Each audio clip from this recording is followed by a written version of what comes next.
Yo, West Coast. Hey, East Coast, how are we? Big I'm night. doing all right. Yeah, yeah, Yeah, yeah. it is a big freaking night. You know why it's a big night? No, because We we're haven't drinking gotten together whiskey. for a really long time, and there's whiskey involved.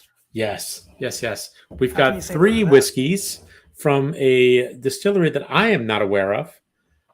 We could talk about that after the intro, but I think we're going to cover three whiskeys and we're going to do the old what we watch when we drink, That's right.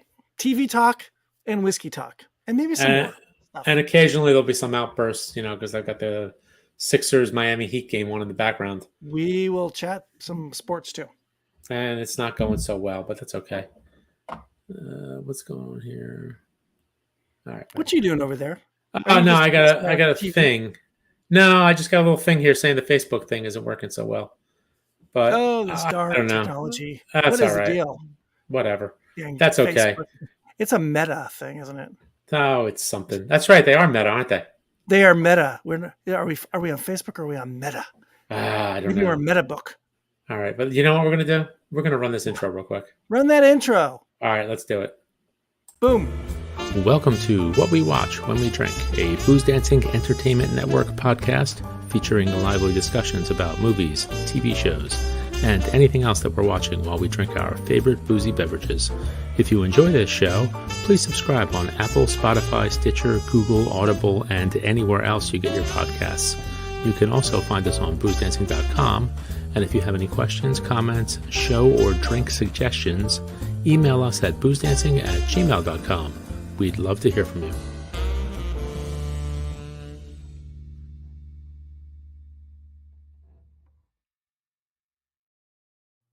Hey, we're back. Whoa. Booze Dancing Entertainment Network is live. Yes, yes, We're yes. live. We are so live. We are on YouTube. We're on Facebook. We're on Twitter. We're kind of on Facebook. Where else? Boozdancing.com. And this train wreck is going to be magically turned into a podcast that you can download later and annoy your friends with when you're at work.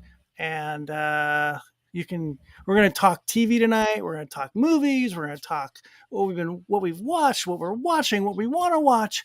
And since we are the unofficial podcast and the podcast of record for the NBA and NHL playoffs, we will be occasionally chatting about the Sixers Heat Game 2, which is in progress. And maybe later we'll talk a little hockey for the hockey kids out there. Kings Oilers Game 2 from Edmonton. So we got a lot of stuff going on tonight. And the best part, maybe, is that we get to talk some whiskey and drink some. Yes. Correct?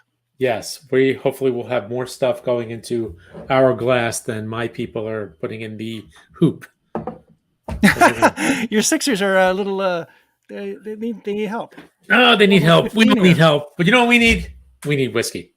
Yep. So let's talk a little bit whiskey. What are we doing here tonight? So we got a little thing called Filey Bay Whiskey, and it's from the Spirit of Yorkshire Distillery.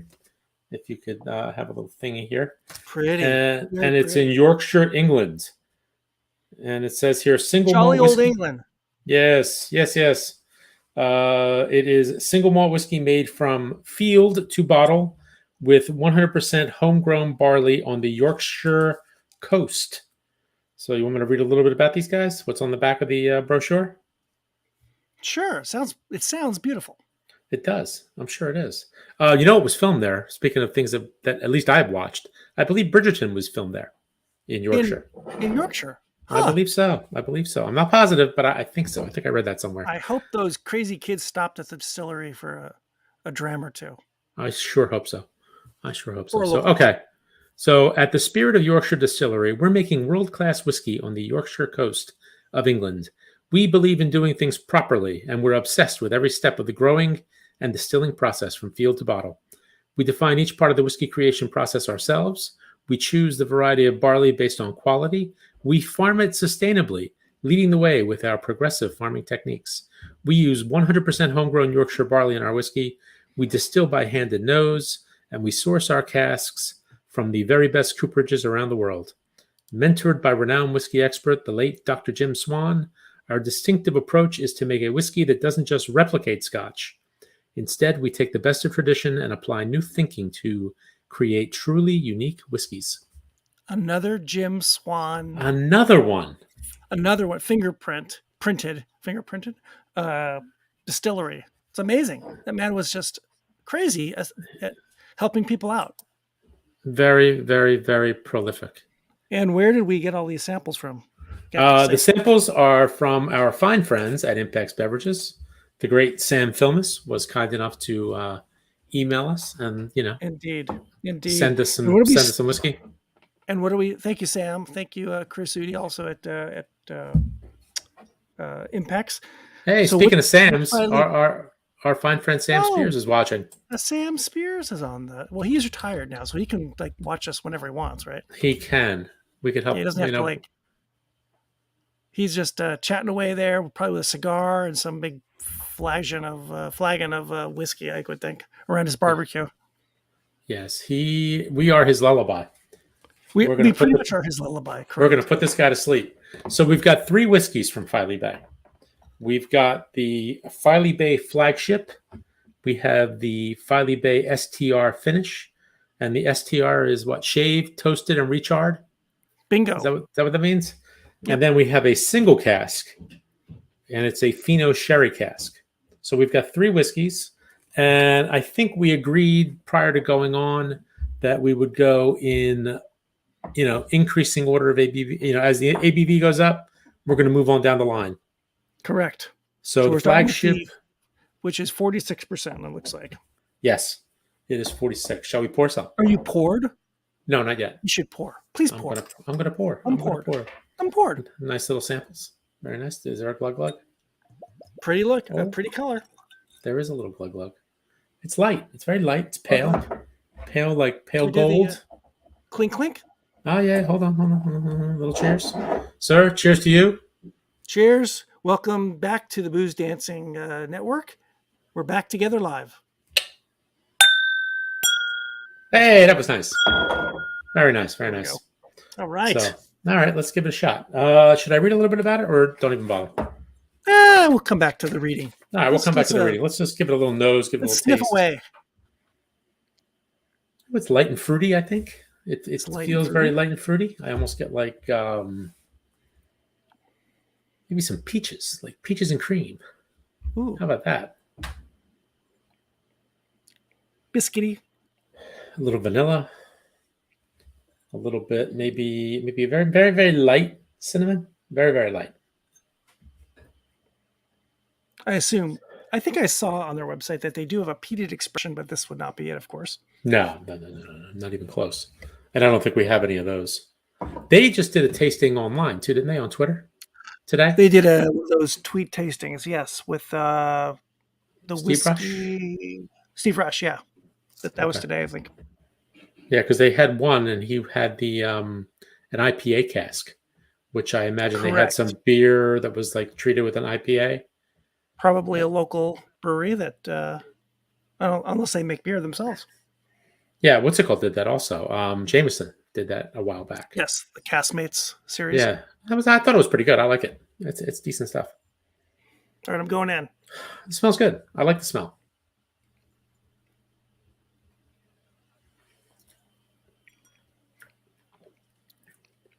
It's got some heat. Ooh, you're right. It's very spicy. So sometimes when we get these things, I think, did somebody label the little sample wrong? This is way hotter than 46%. Right. It's hot. It is. Not bad hot. It's got no, not bad hot, but just surprising. It has some temperature to it. A wake-up call at 6:09 p.m. on the Pacific Coast. Mm. It's really good. That's nice. It started off dry for me, and now it's got some actually good mouthfeel. It's actually a little more coating than I expected. A little bit. Let me read a little bit about it. Let me see what kind of cask it is. Because I'm trying to say. All right. This is called the Filey Bay Flagship. It's beautifully rounded, soft, fruity, and creamy single malt whiskey. Hey, just like me. That's right. Sorry. You're soft. We'll stop there. Stop there. Whiskey made with 100% homegrown barley, bottled at 46%. Bringing together some of our very best and oldest whiskey, it has been matured in first fill ex-bourbon casks that have been carefully selected and gently married together. I was going to say, I was wondering because I didn't really feel like there was any kind of a, nope. sherry or wine cask influence. No, It's just bourbon cask. I think. Yeah. I think I saw that their first releases came out in 2019. So this can't be any more than 3 years old. If this is one of the first releases, it could be less. So I'm sorry, and they opened in 2016, I believe. Okay. So the first came out in 2019. So nothing is more than 3 to 5 years old. But it tastes good. It does. I like it. It's very, very nice. So, we talk about like in Scotland, the different areas of Scotland, and the Lowlands has its own supposed like lighter feel, lighter taste, and I think British whiskeys have that kind of what's the word I'm looking for? I don't know. I don't either.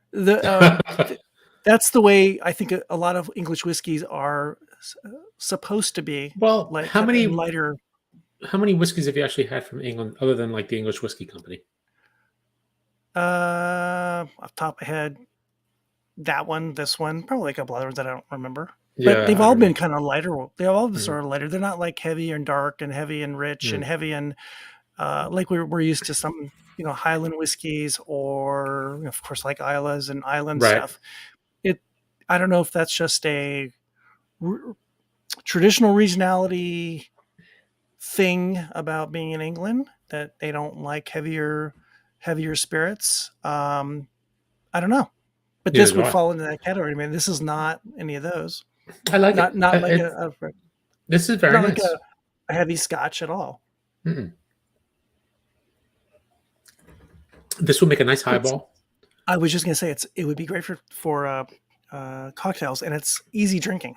It is. This is almost like maybe like a lighter, almost. I mean, I don't like to go with, because I mean we drink peat all year round, so there's none of that. Yeah. It's a winter dram. It's a summer dram. No. I don't care. Right.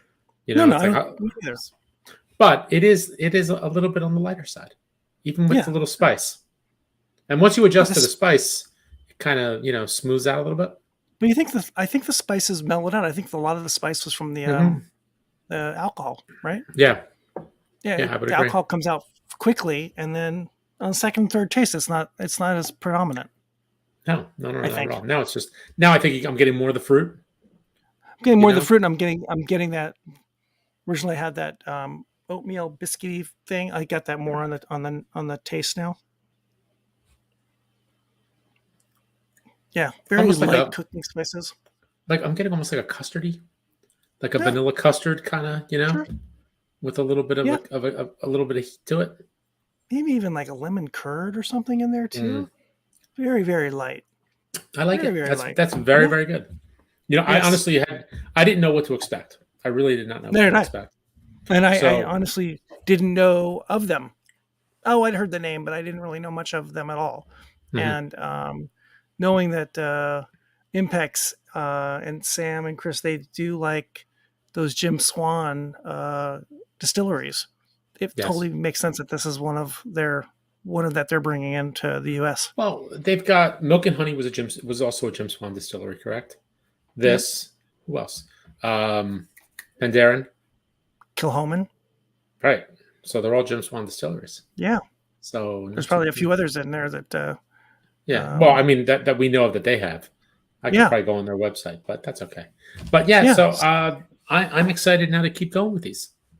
It's great. So I enjoyed this. I enjoyed this. So should we talk a little bit of TV? That's why we're here, right?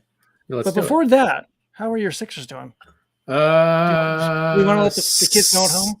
71-84. 3 minutes left in the third period, and that Tyler Hero's got the ball.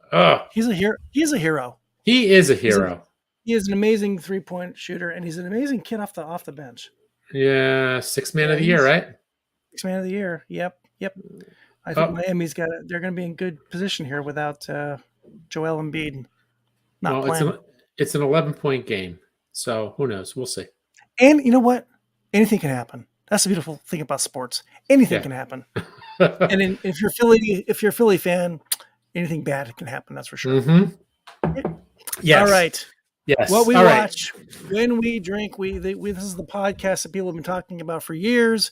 We get together, we talk about TV and movies, and we drink. And first up in this whole category of things that we want to chat about with our first whiskey is things that we have watched. That we're done And with. We're because we have finished with. not been, things that we've gotten through. And since it's been a while that we've actually gotten to do this and sat together instead of doing our mini podcast that we do, one show, one drink, the list is kind of long for each of these It is. categories. It's So why don't you start? We have a little bit of a list that we kind of put together of things that we've already watched, and we can bounce around through the list and chat about them and what we liked and what we didn't like about the shows, and see if we want to recommend them to people out there in podcast land. there is a lot. There is so much TV right now, and there's more dropping every minute. You know what I would like to say is that there's Yeah. TV all the time. It's never There not. There's never is. not TV. Yeah, but it's different now because they're all short seasons. You know, they do like these 10-episode runs. So you Yep. figure in the course of a 12-month span, you know, you could have 4 different shows, you know, that start. Now, the good is that they're short seasons. The bad is that there's still going to be a year lag between the seasons, so you forget Right. what you watched. That's the bad side. We are no longer in the era of a TV show that lasts 13 weeks and or more. We Right. are get it in, get it out, Yep. and they're usually Yep. short. Yeah. So there's a lot, and there's so many different platforms, and you know I can keep it pretty straight in my head pretty well. It's funny because my wife will we'll watch a show. What was that on? Was that on Netflix? Was that on HBO Max? Was that on Hulu? How do you know about this? I'm like, you know, this is our game, man. Supposedly, there are apps to keep track of of your TV watching. I would never do that because I would forget to use the app and not take the time to put the information in the app. Yeah. Yes, it is very confusing. I don't, and it's actually even harder for me, trying to remember which shows are weekly and which shows are just all out there, like the Netflix stuff. Right. It's a little bit tough for me to keep that. Do I have one more episode to watch of whatever, or can I just go watch them all at once? It's tough for me to keep track. All right. So we've got a lot of stuff on this watched list. So pick a couple. Pick one, Pick and a show. we'll chat about Should we pick the best, or should we work our way up to the best? Just randomly pick one. Randomly pick one. All right. There was one little show called Minx, and it was on HBO Max, and it was an easy watch. They dropped like 3 episodes at first, and then they were doing like 2 a week for like 4 weeks, and it moved pretty quick. Hold on a sec. That's a thing now. They don't just come out with one episode. They give you the starter version of 2 or 3 episodes, so you binge those real quick, and then you're sucked in. Hopefully. Yep. Well, that's the plan, right? No, but they don't. Not everyone does that. It's a thing on certain shows. For certain shows. So the show stars Jake Johnson, who's been around. He's been on a lot of stuff. He was on, I think, New Girl and a few other shows. I've seen him in a couple of movies. He's a very likable guy. And he also did the voice of Fat Peter Parker in what's the Spider-Verse? What was the movie? What was the cartoon? Spider-Verse? Is that what it's called? I know the one wasn't it Spider-Verse? The animated Spider-Man movie that came out a couple years ago, which was fantastic. I saw it on an airplane. It was really good. Yeah, it was really, really good. I actually saw it in the theater. Loved every minute of it. But he was fat, older Peter Parker. So he's a very likable guy, and he's out in LA, I guess in the Valley. And this is it takes place in like the early 70s, maybe 70, 71. And he basically has like a little publishing house that specializes in smut. So it's all these, just various miscellaneous niche, like dirty magazines. Yeah. And there is a woman, Joyce, played by Ophelia Lovabond. I believe she's English. And she is, super modern feminist. And I think she was like a women's studies major in college and all this stuff. And her dream has been to write a very feminist magazine. And, she's pitching this to a bunch of publishers and it's not working out. And eventually she meets Jake Johnson, like a publishing convention in Los Angeles, and he says, why don't you come aboard? Let's see what you got.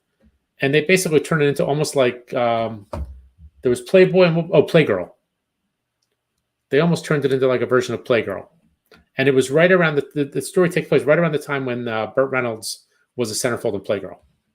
Ah, perfect. So it was like the hot thing, and it's there's it's the women's rights movement, and it's all these various changes that are going on, and it's an ensemble cast. There's a lot of people involved. It all takes place at the publishing house, and it was okay. It wasn't a great show, but the characters were likable enough. What's that? Is it a comedy? Yeah, I mean it's pretty much a comedy.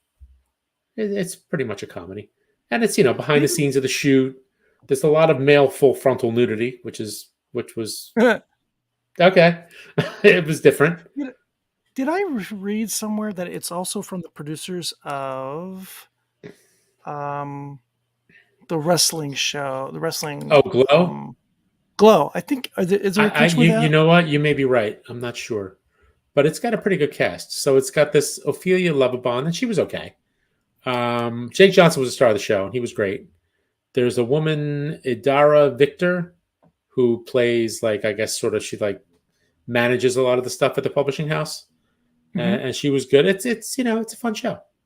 It's a fun show, and I think you're right about that connection, because the man who played the husband of Betty Gilpin, the ex-husband of Betty Gilpin, he's in this. He was also a madman.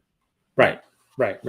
So he's in this. So maybe there's always that kind of a connection, and it just kind of follows the show, with the first issue coming out, and then she goes on the Dick Cavett show to promote it, and all the things that happen behind the scenes.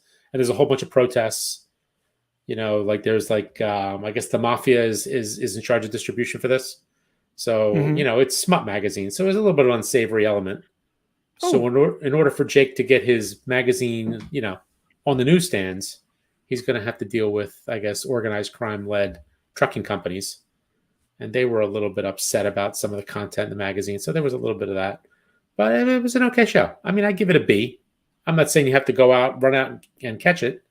But if you happen to have nothing better to watch, why not? Give it a shot. Yeah. And I see my one of my favorite actresses is in there, Jillian Jacobs. I like her. Oh, yeah. She's actually in Winning Time. Yes, which she we'll is. Come to later. Yeah. Yeah, we will definitely get on the Winning Time. Yep. Very good. Very good. Well, let me see. I'll look at the list here and see. I'll pick one. How about we talk about, because I know we both watched this one, My Brilliant Friend. Oh, which is yeah. Season 3 just ended.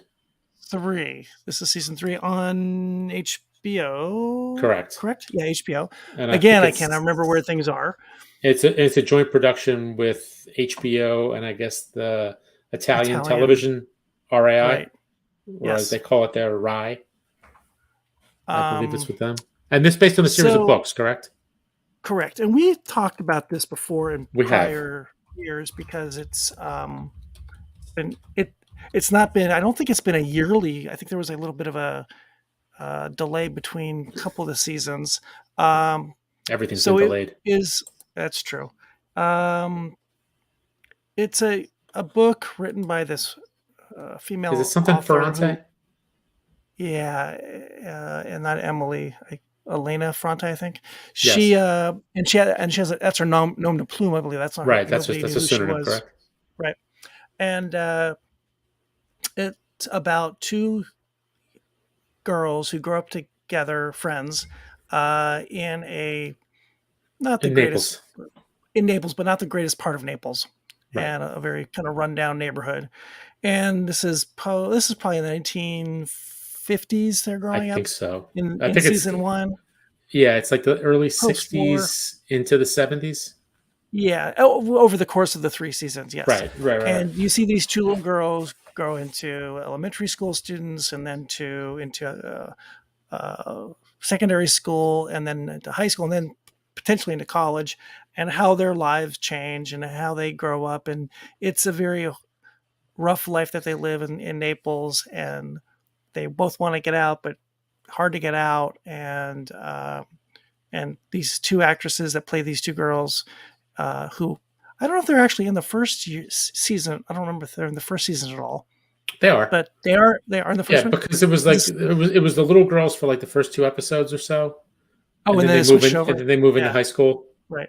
Yep. or whatever And they now call it. in season 3, there are adults, married, kids, and uh, living their own lives, but a lot of the drama that was in their past is still around, and you've got uh, it's overall overshadowed by what the political uh, world, what's going on in the world, and also in Italy, Italy with communists trying to push out the elites, and and one of the girls, one of the sister girls of the stars, is a professor or a writer, right, and who's, I think it's semi biographical, autobiographical, right, right. of the woman who wrote the And she books. kind of moved on, and went about her way, and went to college in northern Italy, and she got married to her husband's a professor.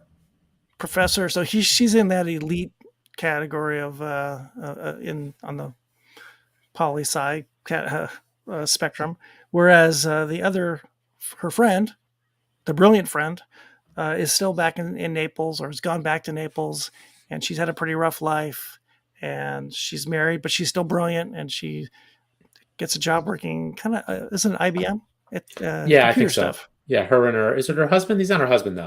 Yeah, yeah. I don't think they're married. I don't remember No. if they actually get married, but it's, I hate the term, but it's a gritty show. It's a very Oh, it's dark very show. gritty.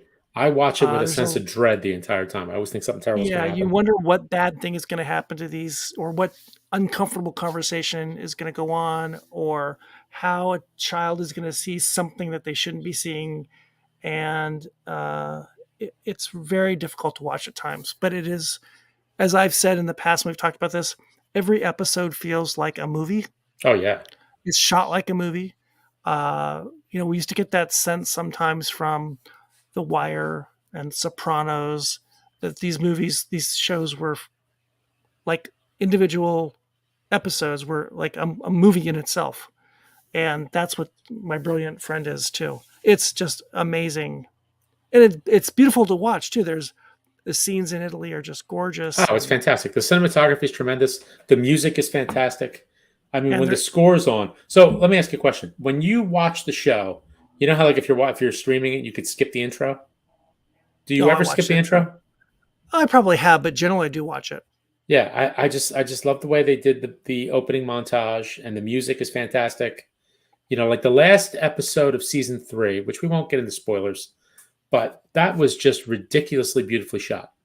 Yes, With her and with Linu, that's the Lena. girl, Yeah, that's the teacher, right? She's the writer. yep, Lena. And then with her little fling with Nino and all that stuff, and just the way they shot it with the lighting, and it was just fantastic.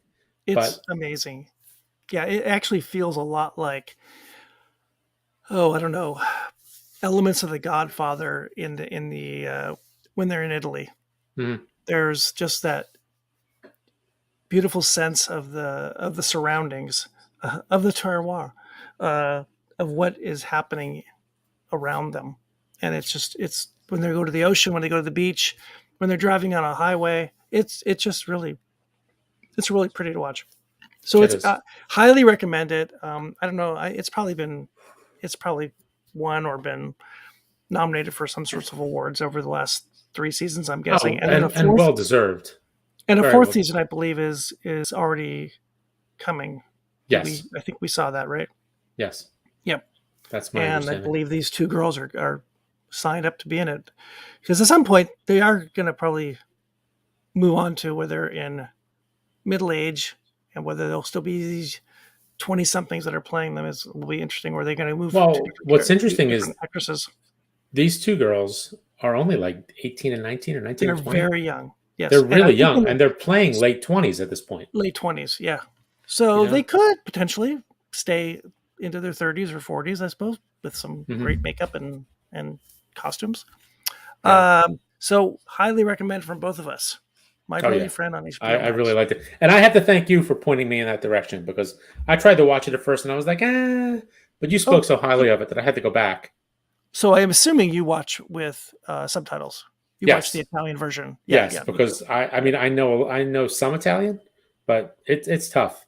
But Neapolitan Italian is much different than Italiano, it's correct? different. Some of the words I have no idea what they're saying.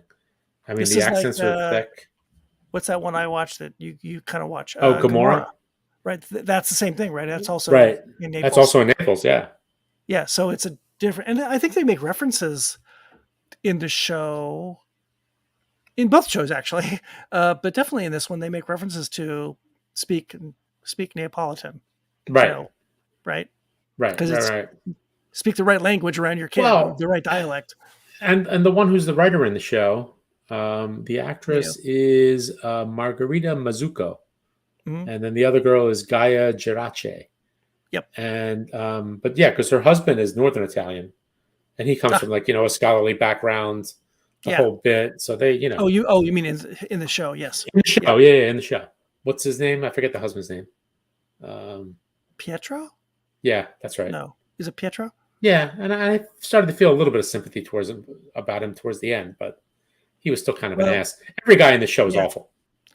All the men are awful, and the women aren't that much better, to be honest. No, but they are. But the women are treated horribly. Oh, absolutely. In this era and in that culture, it's really bad. So on to bigger and better and happier shows. Pick one. Pick one. Okay. What do we got? Minx. You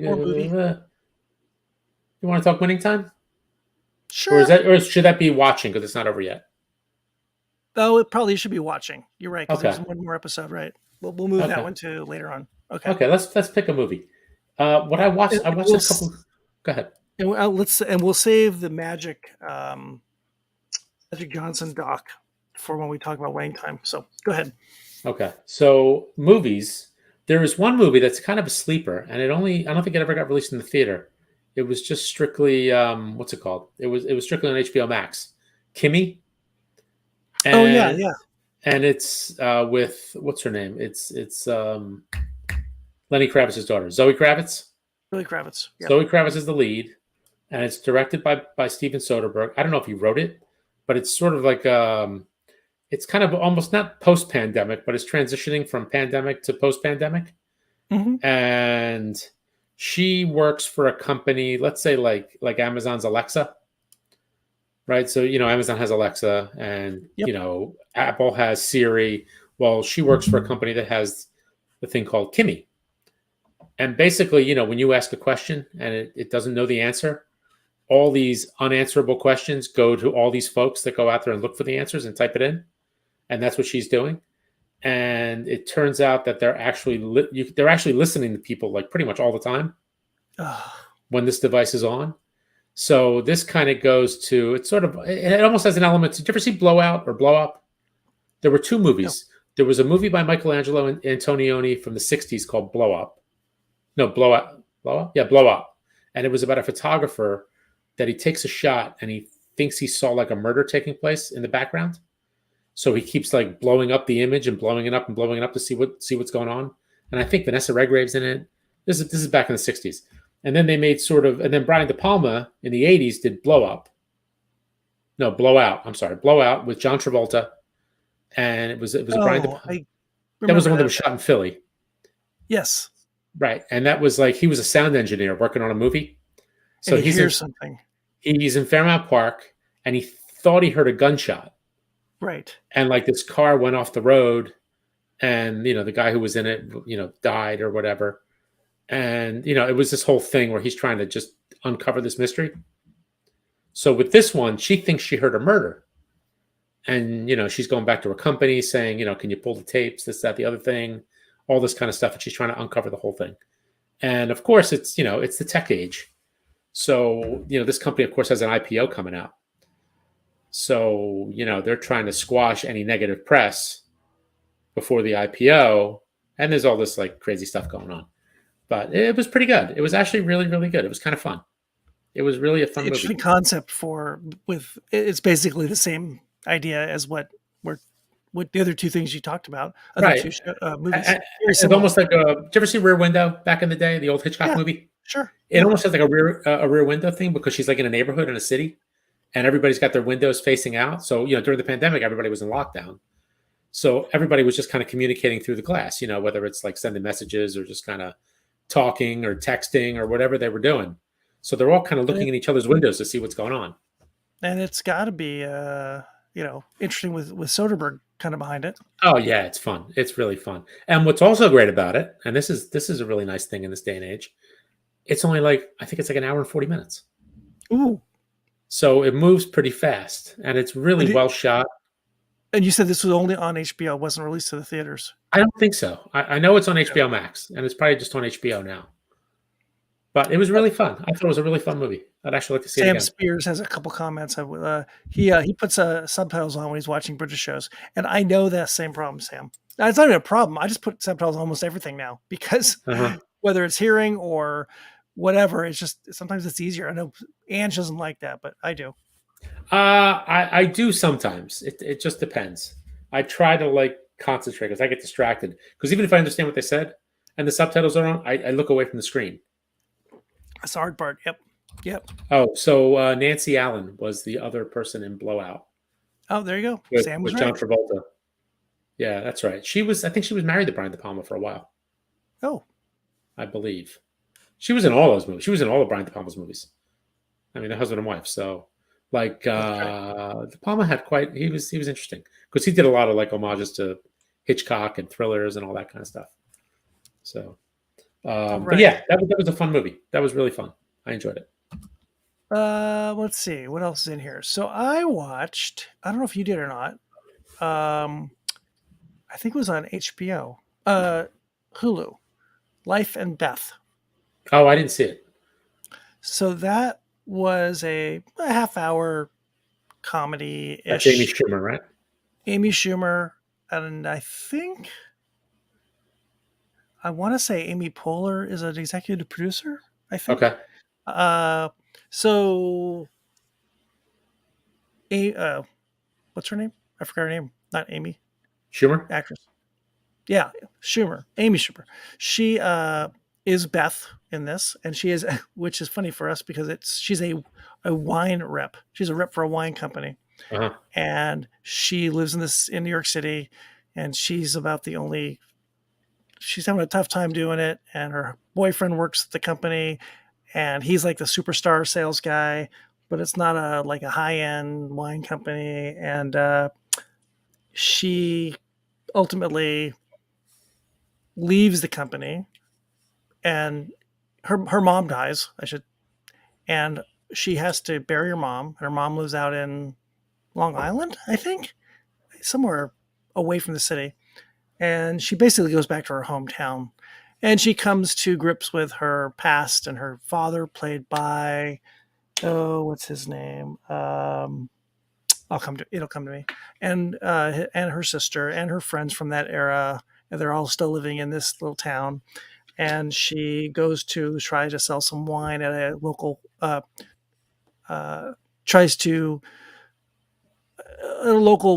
farm. She tries to sell wine to this farm and maybe hook up with this winery as a client, and she meets Michael Cera, and Michael Cera is somewhat of a farmhand on this winery, and they kind of hit it off together. But he plays a very interesting character who you're not really sure what his story is. He's a little bit autistic, maybe, on the spectrum. And she doesn't completely get his cues. He doesn't get any of her cues. And somehow they're kind of made it in some odd way. But she is trying to figure out her life at 40-ish. And does she want to go back to the city? Does she want to stay where she grew up and kind of reconcile her past? And it's Amy. She's funny. It's written funny. She's kind of the odd fish in amongst all of her friends in a lot of ways. So it's not laugh out loud kind of comedy. It's a dark comedy, but I liked it. So I think I'd give it a thumbs up and say give it a shot. Is it over? It was over. Yeah, it was. I think drop it all at once. I don't remember if it was drop all at once or not. I can't remember. I don't remember. What was it? Sam recommends a show. So what do we got here? Professor T, a Belgian production, is worth a watch. Ooh, where's that? Not the BBC knockoff. I don't know. I could see Sam being a BritBox kind of guy. Yeah, I need to get. Or maybe it's a PBS kind of guy. I don't know. Yeah, It's one of those. It's one of those. All right. So what's it called? Michael Life in Bed. Rappaport plays her father. Michael Rappaport. You know Michael Rappaport. Yeah, Michael Rappaport wasn't he? He's been on everything. He was on that other show. That what's the one? The Love on the Spectrum one. What was that one? Remember the one with? Yes. You know what I mean. I know what your name. Yeah, he's a total New Yorker. Yeah. He's been in lots of movies. He's been in a lot of things. Yeah, I know. What's that called? He's in True Romance. He was the guy he went to go see. True Romance. He's been in lots of things. He's in some Spike Lee movies. Yeah, he's been around. Yep. Okay. Yep. All right. Maybe I'll check it out. So there you go. There's another one. What about you? Got another one? Another movie or another show? Or it doesn't whatever. really matter. You know what was actually shockingly good? The Batman. The latest one. You liked that. I liked it. I thought it was actually really good. What was cool about it, what I really liked. That was released to the theaters, but now it's on TV. It's on HBO Max right now. It's on HBO. But I didn't want to see it at home because I knew a 3-hour movie, I'm going to get on the couch. Next thing you know, I'm lying down. I got the blanket. I got the pillow. I'm in my comfy corner. Comfy and warm. Yeah, so no. So my youngest and I, we decided to just go to the movies and watch it. So, and it was good. I really, really liked it. There were no, it wasn't boring. It wasn't too over the top. What I liked it is that there weren't these big, huge action set pieces, which is not to say that there wasn't any action, but it wasn't too ridiculous. I mean, it's ridiculous, but it wasn't that crazy, and what really got me interested in going to see it was I saw how they made it. And it sounds like they did a lot of what they did with The Mandalorian, where they have they shoot it in a soundstage with the LED screens to project it. So they did a lot of that to create the city, and a lot of the scenes were all done on sound stages. Wow. So it was pretty neat. The magic of movie making. Yeah, but the thing was, they kind of pushed the envelope a little bit because they're usually it was used for just a scenic backdrop, whether it's the desert or whether it's a forest or something like that. This time they had to create a whole city. Matt Reeves. I don't know what else he's done. I don't know him, but it was good. What's his name was pretty good. Robert Pattinson. Is that his name? Yep. And your girl Zoe Kravitz. Zoe Kravitz was very good. She's, I guess, Catwoman, or she was actually very good. And you know who's in it? What's his name is in it? John Turturro. John Turturro, yay! John Turturro was great. He plays a mobster. He was fantastic. And who else? Who's the guy? Who is the one guy? Black actor, really good. Wright. Oh, Richard Wright. Jeffrey Wright. Jeffrey Wright is in it. He plays Commissioner Gordon. And Colin Farrell's in it, I think. No, I don't think Colin Farrell. Yeah, Colin Farrell's the Penguin, I think. Colin Farrell was the Penguin? Yeah. Really? I didn't realize it was him. Yeah. Nah. Hold on a second. Now I gotta look this up. I didn't realize it was Colin Farrell. He was unrecognizable. He was. It's a penguin. He's a penguin. Really? Get the hell out of here. No, it's my garage. I'm not leaving. Oh, come on. Come on. Work with me here. Really? I gotta look this up. I am totally in shock. Yeah, I remember reading an article about it. Wait. Oh, really? Wow. I guess you didn't stay for the credits, did you? No, I didn't. How could you not stay for the credits? No, you might have missed Batman, the outtakes, or what's happening in the Batman 2. No, I didn't see it. Oh, you know what? Andy Serkis. Oh, Gollum. Yeah. Now, what's interesting with him though, he's always been a kind of, doing those kind of things because he was King Kong. Guy. Yeah. Right. King Kong and Gollum. And he's also Caesar in the Planet of the Apes. Right. He's doing all this. Actually, Andy Serkis. Yeah, because I think his breakout was in Black Panther. Oh yeah, that's right. Yeah. Right. He was the South African guy with the wacky arm. I will never do CGI again. He's good. He's really good. He's really, really good. It's interesting now that we all know what he looks like. But I kind of think he had the better career the other way, though. Wouldn't you love to just be the guy that everybody knows your name, everybody knows your role, but nobody knows who you are, and you just kind of live it honestly? He maxed out on that. Yeah, He maybe. wants his face show. He wants people to love He him was good. as He was him. very good. So, but yeah, it was actually a really good movie. I liked it. It was 3 hours long, but it moved pretty well. And again, it was more of a detective show than just a regular old superhero show. They're That's working good. a case, they're doing evidence, all that kind of stuff. So it was I kind of think I'm cool. superheroed out, so it's really tough for me to kind of jump into one anymore. Yeah. But I'm you know what else past was the good Marvel though? stuff. The Spider-Man movie was pretty good. The last one. What's that kid's name? I get them all Oh, confused. oh, The Tom British Holland. kid. Tom, yeah, that guy. Yeah, Tom Yeah. Holland he's I like he's him. great. He's He's good. a likable guy. Yeah. He's a very, very likable guy, and he's a good actor. And He you know would what? Go ahead. he would like this whiskey, I bet. I think he would. Yeah, British kid. We should get him and Zendaya on. Oh, we should get them on. I think know? I'll send an email after we're done. Yeah, they're good together. They got good chemistry. Those two crazy kids. You- I hope it works out for them.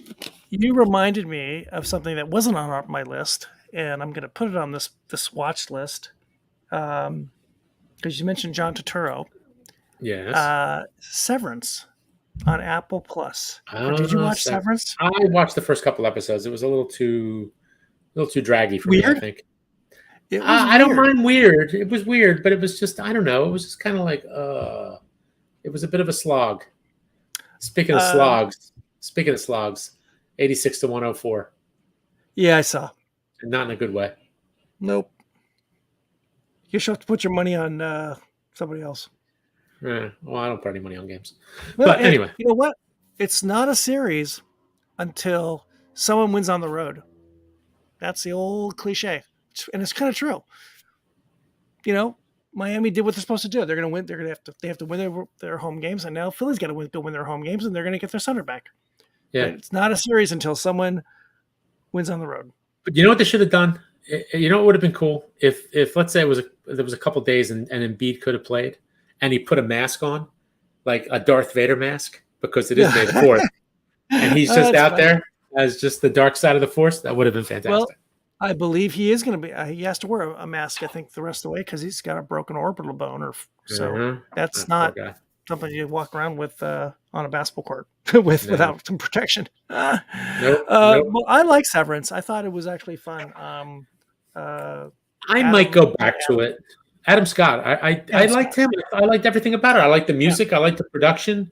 I like all the acting. I thought he was great. I thought I like the setting. I love the whole the look universe they set up, and the question about your personality and who you are, and are you a different person at work versus when you're not at work, and who are we really? I really thought it was fun, and interesting to see where it goes. Assuming it's going to come back, to see where it goes next season. I thought it was fun. Fun in a weird way. Right. Another one that I just finished. I don't know if did you. I think it's over. Is Tokyo Vice? That's over. Yes, right? I finished it up. That was on. Where was that? What? Also HBO Max. HBO Max. Can I keep all this? They are just killing it. Was it on HBO or was it just strictly on the streaming service? I think it was just strictly on the streaming service. I only watch on this streaming service. I don't even know anymore. Yeah, which I don't understand why they do it that way, but I'm sure they have their reasons. So that's the kid from Baby Driver. I don't know. And he was also in West Side Story recently, the Spielberg production from last year. I wasn't fond of him as a character and at his acting. He's like the guy that played in the Star Wars movies that you don't like. Oh yeah, I know who you mean. That guy. Hayden Christensen. That guy. Yeah, he's like he went to the same acting school, and so I wasn't fond of him, but I loved the whole setting of being in Tokyo and Japanese crime bosses and Japanese police and Japanese journalism, which is interesting too. That was a whole interesting thing we don't really see in TV, and trying to solve a crime, and and also the whole, what was that, the gentleman's club world the world of Right. gentlemen's clubs. But it Yeah. wasn't really. What was it called? Was it a what do they call it? It wasn't really like a. It wasn't like a strip club, and No, it I think wasn't. gentlemen. I don't know what they're called. Gentlemen's Yeah, clubs. I don't like know what they're Hostess called. Club or something like that. Hostess club. Yeah, you're going to Odd. spend a They're lot just of there money. for the Yeah, company. you're there for the company and spending a lot of money Uh-huh. and on drinks and I don't know whether food, but and watching and getting a dance or watching girls dance, but it's not like a strip club. No, So and it's that. it's But then high end. what was interesting was that there was the male counterpoint to it also, Right. right? They were like the host clubs because the one girl was in debt Yes. to the what's it called. But it was an interesting show because I mean I don't know a whole lot about Japan beyond like the food and the whiskey, but Yep. just the culture and just the whole yakuza thing and how ingrained it is. And I imagine it's true. I mean, this was all based on a real book. It was Oh, I based didn't on realize that. It's based on a book. I did yeah, not know that. because the character he plays, Jake Adelstein, is a journalist. It's basically his story, but I guess they fictionalized it some. He was in Japan breaking in as a crime reporter. He was on the crime Oh, beat in interesting. Tokyo, working for a Japanese newspaper. I liked the editor, his boss. She was great. She's Now she great. was Korean, right? Or half Korean Yeah, or she's something. Korean. Yep. Right. Which will that's going to lead me to another show, but um, I just found the whole. I always find the organized crime stuff in other countries interesting, and Uh-huh. watch. And this is it's current, right? So this is sort of probably fair amount of basis in truth Yes. or fact, and watching how they interact. And some of it's some of it's kind of nasty and barbaric, and Uh-huh. it gets a little bit ugly. So, hey, your boys, they making a little comeback. Are they? Well, I don't know. down 14 by less points than in 3 10 with 3 minutes? minutes to go. No, they're Well, 14. No, 14 points. oh, I'm a little different time. Yeah, you're on delay. You're on I'm delay. on delay. It's Now it's 12 15 here. points. Damn, bam, out of bio. Ugh. Anyway, whatever. So that leads me to another Japanese or Asian, I should say, based show, which is Pachinko. Now, you didn't watch, I think you said you haven't watched No, I it. haven't gotten to it yet. There's so much Oh, right now that I'm I bouncing around know. like 4 different shows. So So it's kind of tough. Pachinko is on Apple TV. Apple Plus. Yeah. Apple Plus. Yes. And that's all that I know is based on a book too. And it covers the life of a Korean family tree from the late 1800s until the 1990s. Okay. And one girl is the central. She's little girl in the 1800s, early 1900s, I guess, to the 1990s, where she's basically an old woman. And the show goes through back and forth between different time periods and different cast members playing different parts of their lives. Okay. And so this family's Korean, or this woman, and she.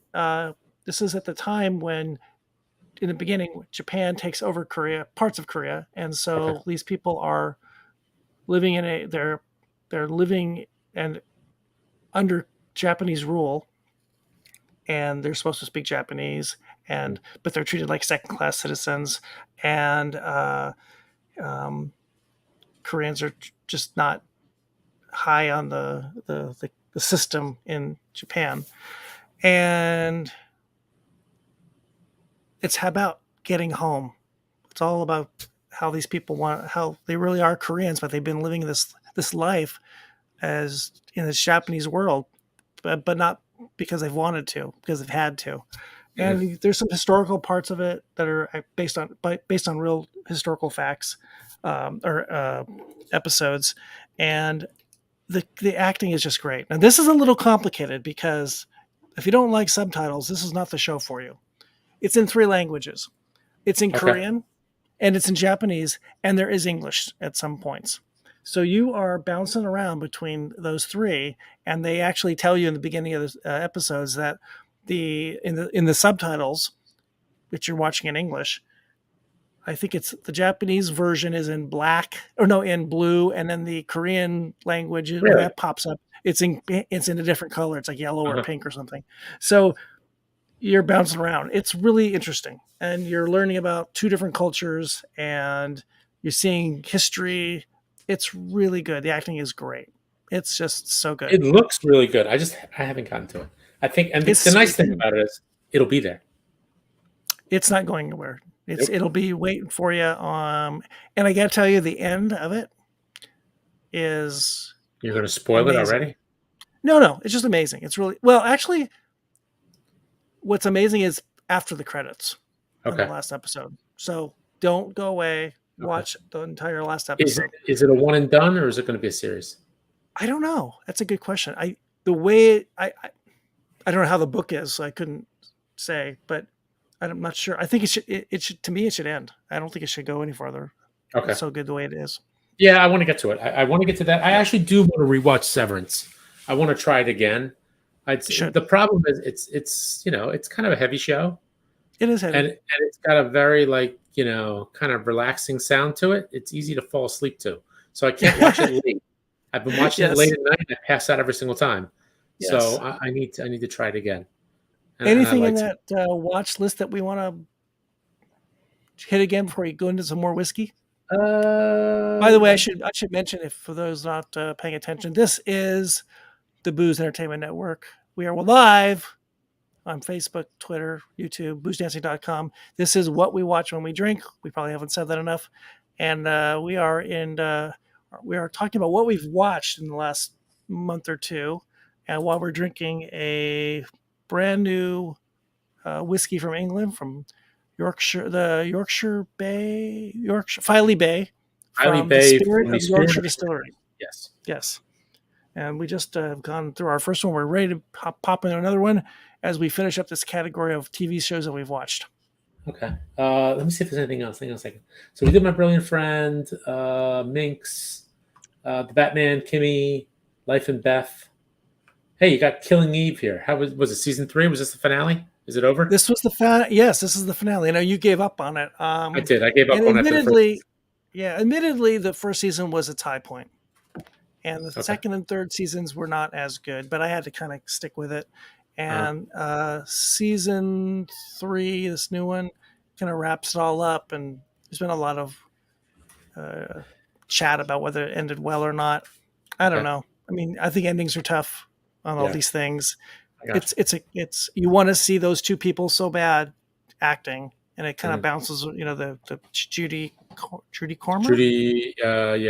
Comer. Jodie Comer and Sandra Oh. Sandra Oh. They're so great, even with crappy stuff. They're good in completely. Jodie Comer has no shortage of work these days. She's in everything. Yep. So, do I give it a thumbs up? I think it. I don't know. You might be happy if you just ended it season 1. Okay. Well, then I won't go back to it. There you go. So, shall we pour a second? Yes. So where are we going now? So we're going to do the Filey Bay STR finish, and this is 48% ABV. You love saying STR. Say again what STR is. Shaved, toasted, recharred. Right? What does that mean, though? Talk to me. Tell the group, tell the fans out there. So they take, I guess they get a used barrel, right? Because none of this stuff goes into a new barrel. At least not and I believe it's almost always a wine barrel when they do this. Okay. Right. So they take the barrel, they shave off some of the outside, like they go in and kind of clean it up a little bit. Well, I guess the inside, yes. Yeah, the inside. I'm sorry. Yeah, so they go in, shave down a little bit of the cask, and then they refire it. Correct. Right. So you're kind of you've got some of the old in there, and you've kind of creating new wood. What's Sam saying? He said he's retired and he doesn't have time to watch as much TV as we do, and yet here he is watching us. That's right.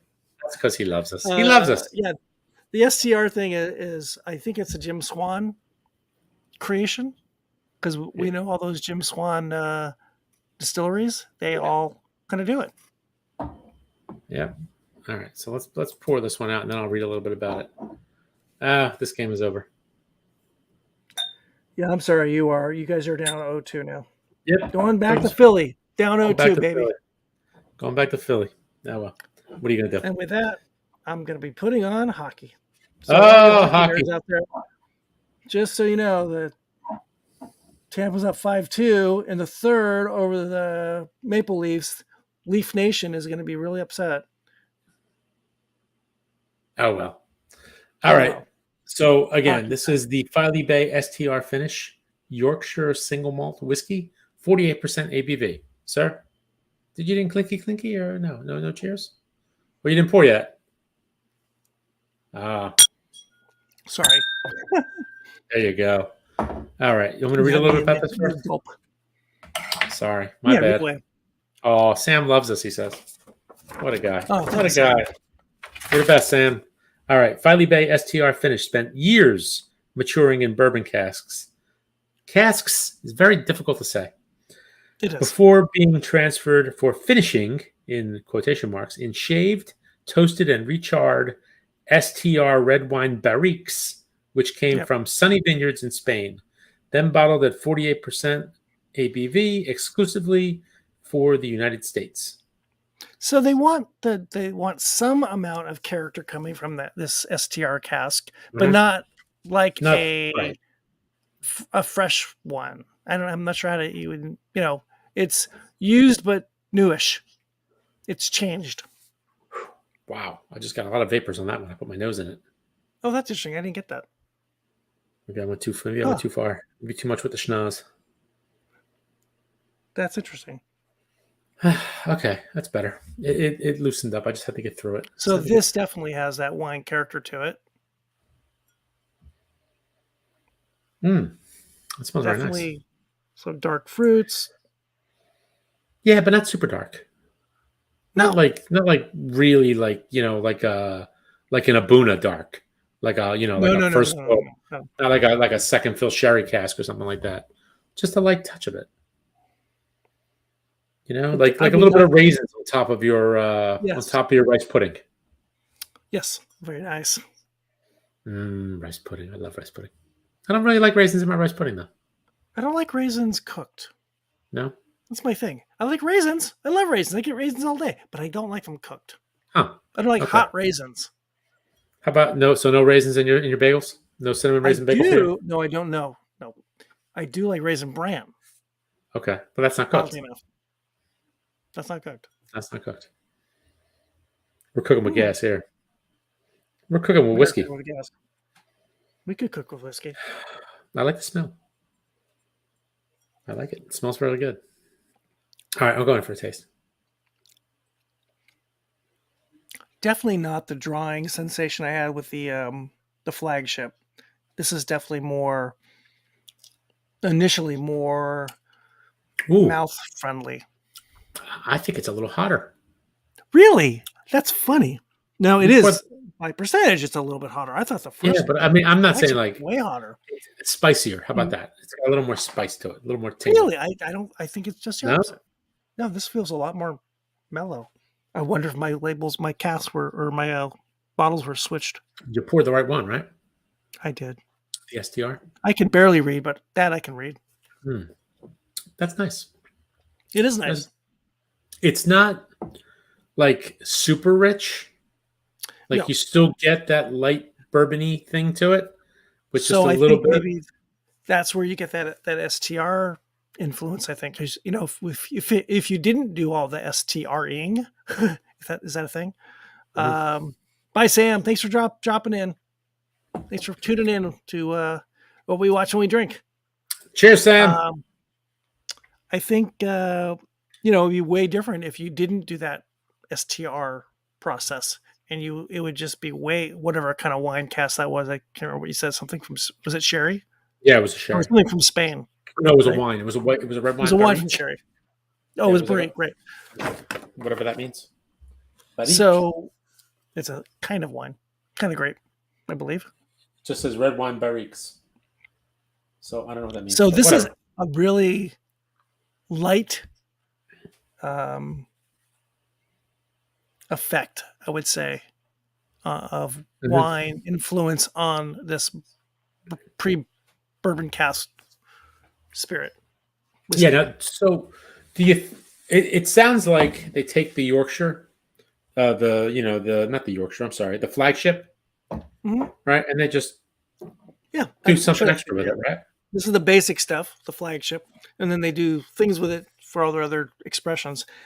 And this one happened to go into this STR cask. Like almost like like Glenmorangie does. They have their base 10, the original, and that's all bourbon cask, and then they'll just do different stuff, for a couple of years. I think that's probably what they're doing too. They're making it their basic, as they say, flagship, and then they play with it. The STR thing is interesting. I seems to me I have to go back. The STRs from Milk and Honey. Yeah. I think they have more of a wine influence than this. This is pretty minimal, I think. Yes. Yeah, it's not over the top. It's just a nice little bit of extra fruitiness added to it. Yeah. It's actually not bad. No, I like it. No. I like it. It's very good. It is and very I think good. This actually would be really good for cocktails. Yeah. Sure. I mean, I don't know what kind of cocktail would you make? It's a little bit more fruity than the flagship. I don't really know CABV. You noticed it. I don't. Hey! Guess what? What? Guess what? We have the other half is here. The other half of what? This guy. The other half of the horse, obviously. Come on. Are you the front end, the business end, or the non-business end? I think we know which end I am. You're a huge ass. We are welcoming the other half of the East Coast office. Mike is here. Hello, Mikey. Hello. How are you? What did you drink so far? We did the first one. We did the Filey Bay Flagship. Oh, the flagship. We went ABV order, so we did the flagship first. So do you want to try that first, or you want to just jump ahead? Well, I don't want to slow you down. Just jump in. Hey, I am unplugging and plugging back in. I'll be right back. Okay. He's unplugging and plugging Was back it something in. I said? I don't know. Not sure. I can't hear you. I just get here and he leaves. How about that? Nice going. You just what you did? You just stole his internet. Did I basically just kill the crowd? No, not at all. He's on mute right now. So you're on mute. I'm back. Back. You're back. It's a microphone issue. I fixed it. Hi guys. Hey Mike. What are you drinking? Did you try? I grabbed the flagship while you banter. Okay. We're bantering away. We were bantering away about the STR, but we can banter a little bit about the flagship. STR. Yeah, the flagship's pretty nice, right? What do you think? Well, you haven't tried it yet, have you? No, I'm just trying to sniff it. So we shall not lead the witness. Well, wait, we're not going to influence you or your cask. We will beat the witness on the shoulder. With a phone book or a bag of oranges? What are we going to go with? Well, you don't want the bruises. Exactly. The bag of oranges. You want the bag of oranges. Where was that movie? Internal bleeding, sure. What was that movie? Grifters. Grifters. Is that really a thing, though? The bag of oranges. Is really a thing? Like, I don't understand that. Like, how do you beat somebody and they only get internal bruising and not external? How does that work? Get a bag of oranges. You got a couple kids. See what happens. Yeah. Try them on the kids. No. The kids. I didn't say try them on the kids. It's just fruit. No. The kids, I told them the other night, I said, look, I only go for emotional abuse because you really can't prove that. That's true. That's my word against yours. So, and at no point in time did I say that he would be using it on the kids. I said if he has a bag of oranges that he has kids. We'll soon find out. No.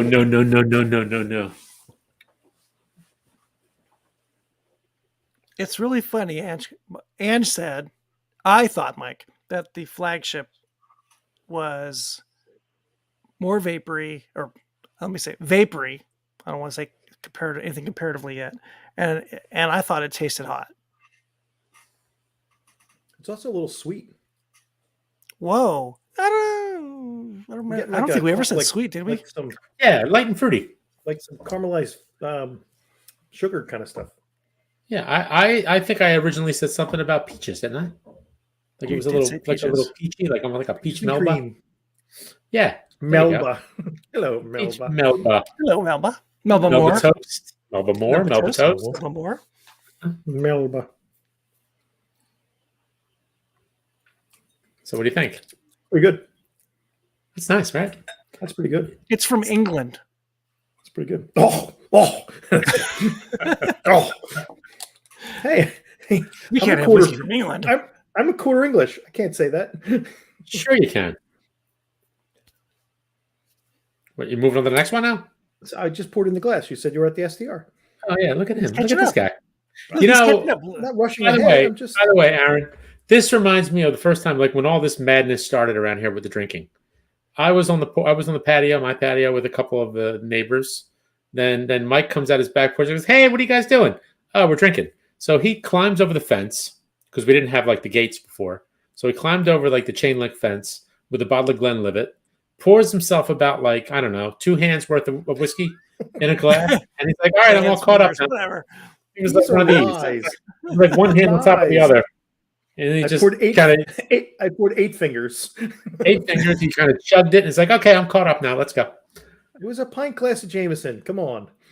I once It was- did a whole semester of chemistry in one night. Same thing.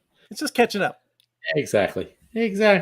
Although while watching the pregame show, Shaq was talking. Somebody said something about like crashing for an exam or whatever the night before. Crash studying. They're like, no. Look, if you don't know it by that point, you're wasting your time. You either caught up or you're not. Generally, Jack that's spent true. much time at school. What's that? You think Yeah. Jack spent much time at school? I don't think he needed to. God bless I him. think he actually got his degree in criminal science. Did he? I think he finally went back and got it Interesting. because he's actually does law enforcement work, or did. Really? He was actually he's a cop in like Arizona, someplace. Really? Yeah. Look it up. Good God. Who knew? Who I'll knew? look it up. Well, Things Mike you was learn. talking STR stuff. The things you learn. So you're on the STR? Decidedly different on the nose. Yeah, it's good. It's nice. I like it. I'm gonna go back for a little more. Because you know what? You shouldn't drink alone. That's rude. And I don't think I get the vapors like you got on the first one. That's No, what I but said. I thought it was it was when I first poured it. Now it's as you knows it.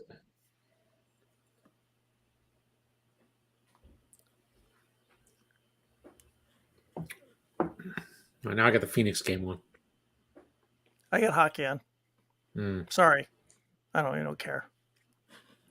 Hockey. Ah. So what do you think there, All Miguel? right. Shaq was sworn in as a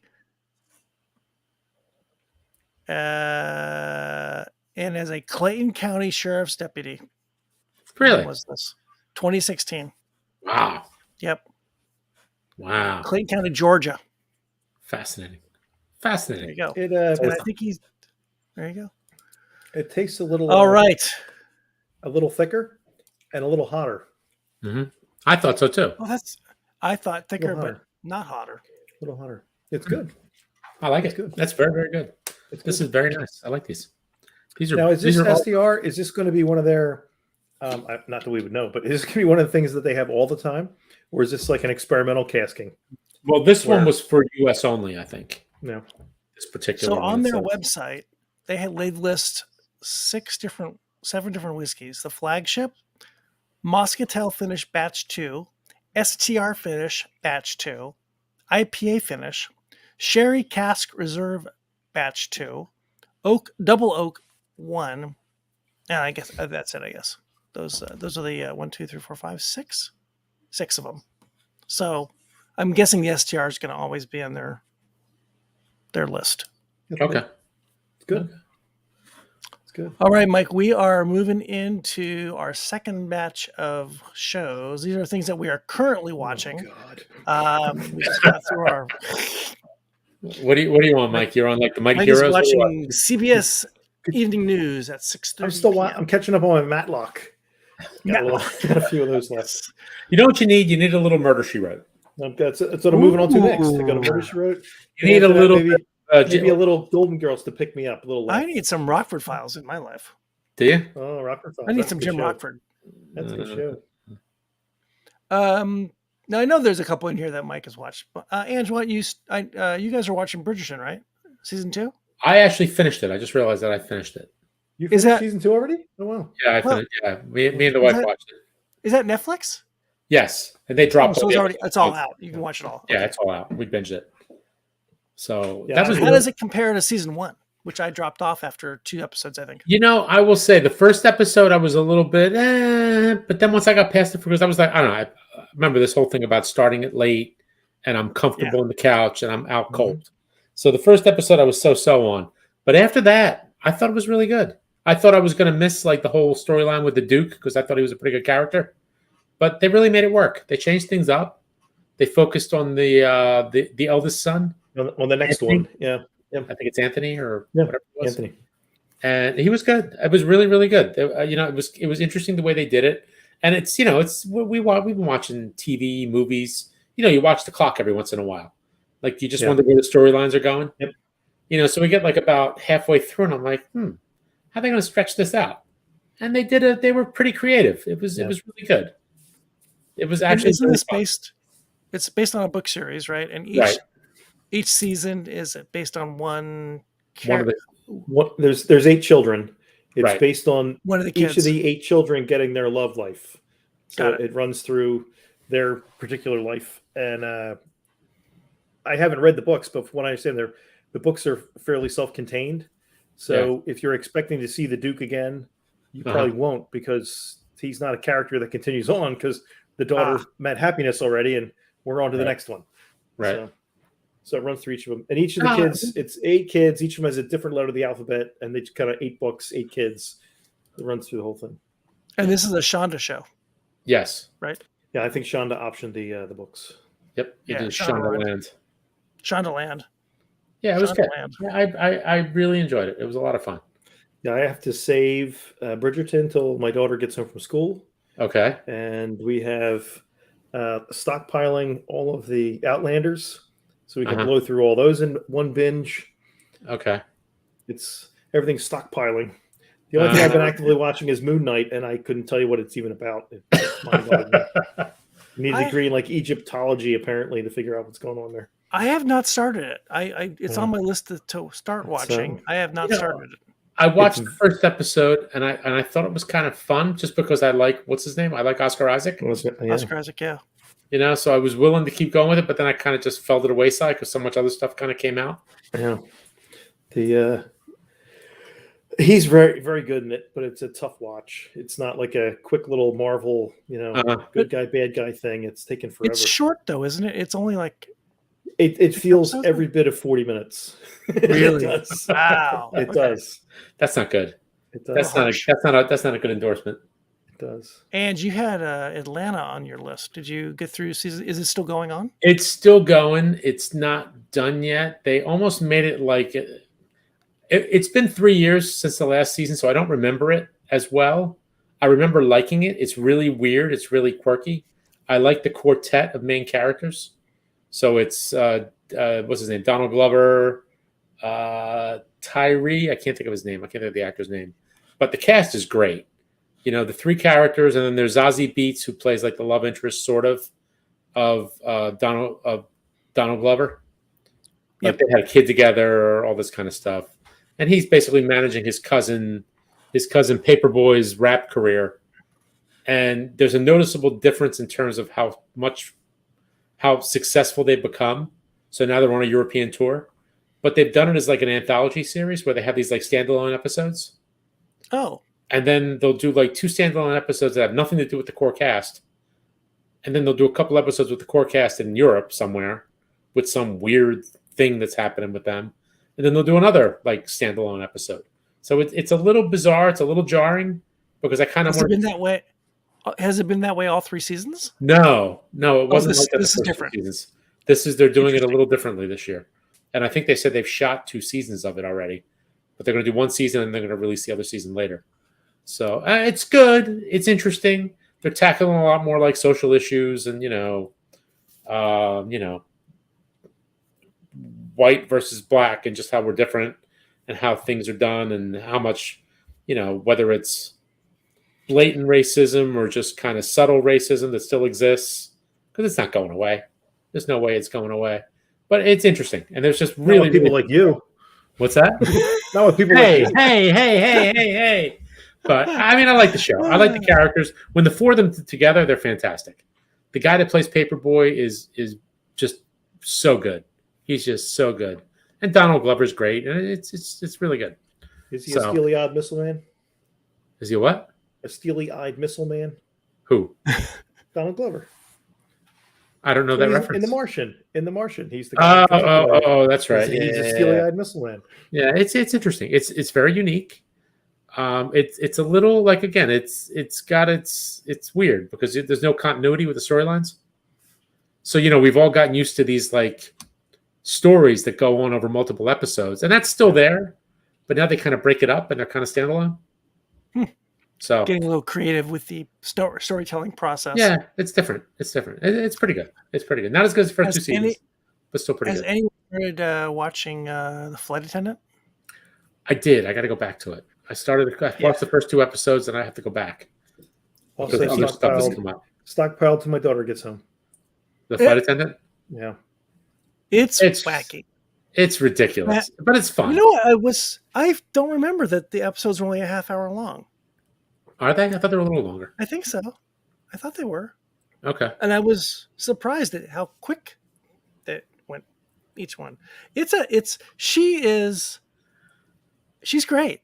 I mean, what's her name? Kaylee Cuoco? Kaylee Cuoco. Yeah, her. Yeah, she's fun. I think she could be, I hate to say things like, the next Lucille Ball. I think she can be a great comedic actress, or arguably she is. That's, either in a long maybe she'll get lucky TV and show. be on a sitcom at some point. That'll last maybe 10, 12 years, something like that. Maybe. Or, I'm surprised. Has she done a rom-com movie? Maybe. But I could see her in a rom-com. Like a movie, you mean? A movie, yeah. Oh, okay. Yeah. I'm not sure. I don't know. She's really talented. Yeah, there's something to be said about a steady paycheck too, with like a series. Sure. Yeah. You know? Well, this is like playing. She's playing like 3 or 4 characters in this show. I won't give it away, but she's playing different versions of herself, or in herself. She's just really talented. Actually, the whole cast is. The whole Rosie Perez thing is kind of weird. Now, hopefully, it kind of ties together at some point. But so far, I'm not sure where that's going. But yeah, I really enjoy the show. I watched the first 2, and I kind of got sidetracked because so much other stuff kind of started. Better Call Saul's back. Yeah. Yes. Wait, let's go there. Since you brought it up, Better Call Saul, the last season, the final. Now this isn't getting broken up, right? Getting broken up. Oh God. Well, I'm so annoyed by because of his ailment, or were they planning this all? Ailment, he had a heart attack. Well, he was up. No, I think it's not. Nobody. I'm sure this was planned out. I think they're just milking it. They're just kind of stretching it a little bit. Yeah. Ugh, I hate that. I'm really annoyed by that. And I forgot about Ozark doing that. And Ozark just got the second half of the last season just got released, and it just shows up on my Netflix feeds. Oh, what the hell's that? Wait, I watched that already. Oh, wait, I didn't watch it all. No, it's the second half. The thing is now, I think right now is the big push for the Emmys. That's why all this stuff is getting released right now. Yeah, so it's all fresh in your mind. Yeah, because Hacks is coming out in a week. Yeah. Yep. So Better Call Saul. A lot of people say it's better than Breaking Bad. To a degree, I think it is. I think it's interesting that you've got. It's hard. It's interesting that people could say that, and it's a prequel. They're having to build a world around a world we already know, and we know where the world is got to kind of end up to some extent. Right. And to make it somewhat a mystery, it's really interesting writing. It's weird to tie loose ends together that aren't they seem really far apart, and how they're going to be tied together, but they get tied together because we saw the first stuff. But the really interesting wrinkle is, though, where he starts off in Breaking Bad, and then kind of and Better Call Saul tells you where he ends up after Breaking Bad. So there's like the two things. The question is how they're going to tie it in. Are they going to give you the post? Are they going to give you both storylines and tell you how it winds up? I don't know. Has there been any rumor talk about another spinoff from this? I don't know. I mean, the problem is they did the movie. I had heard that they're going to get Cranston and Aaron Paul and do something with them and Odenkirk again. Really? Whether that's episodes of what's coming up, or whether that's going to be like some epilogue stuff they're going to do, or a whole other series. I don't know, but I heard they're trying to do something with them. I thought I heard that they will make an appearance. Yeah. Paul and Cranston will make an Yeah, appearance. I'm just not sure to what extent. I don't know if it's going to be. I think Odenkirk is getting another series though at AMC after this is over. He's getting another series? Different, something completely different. I think. Wow.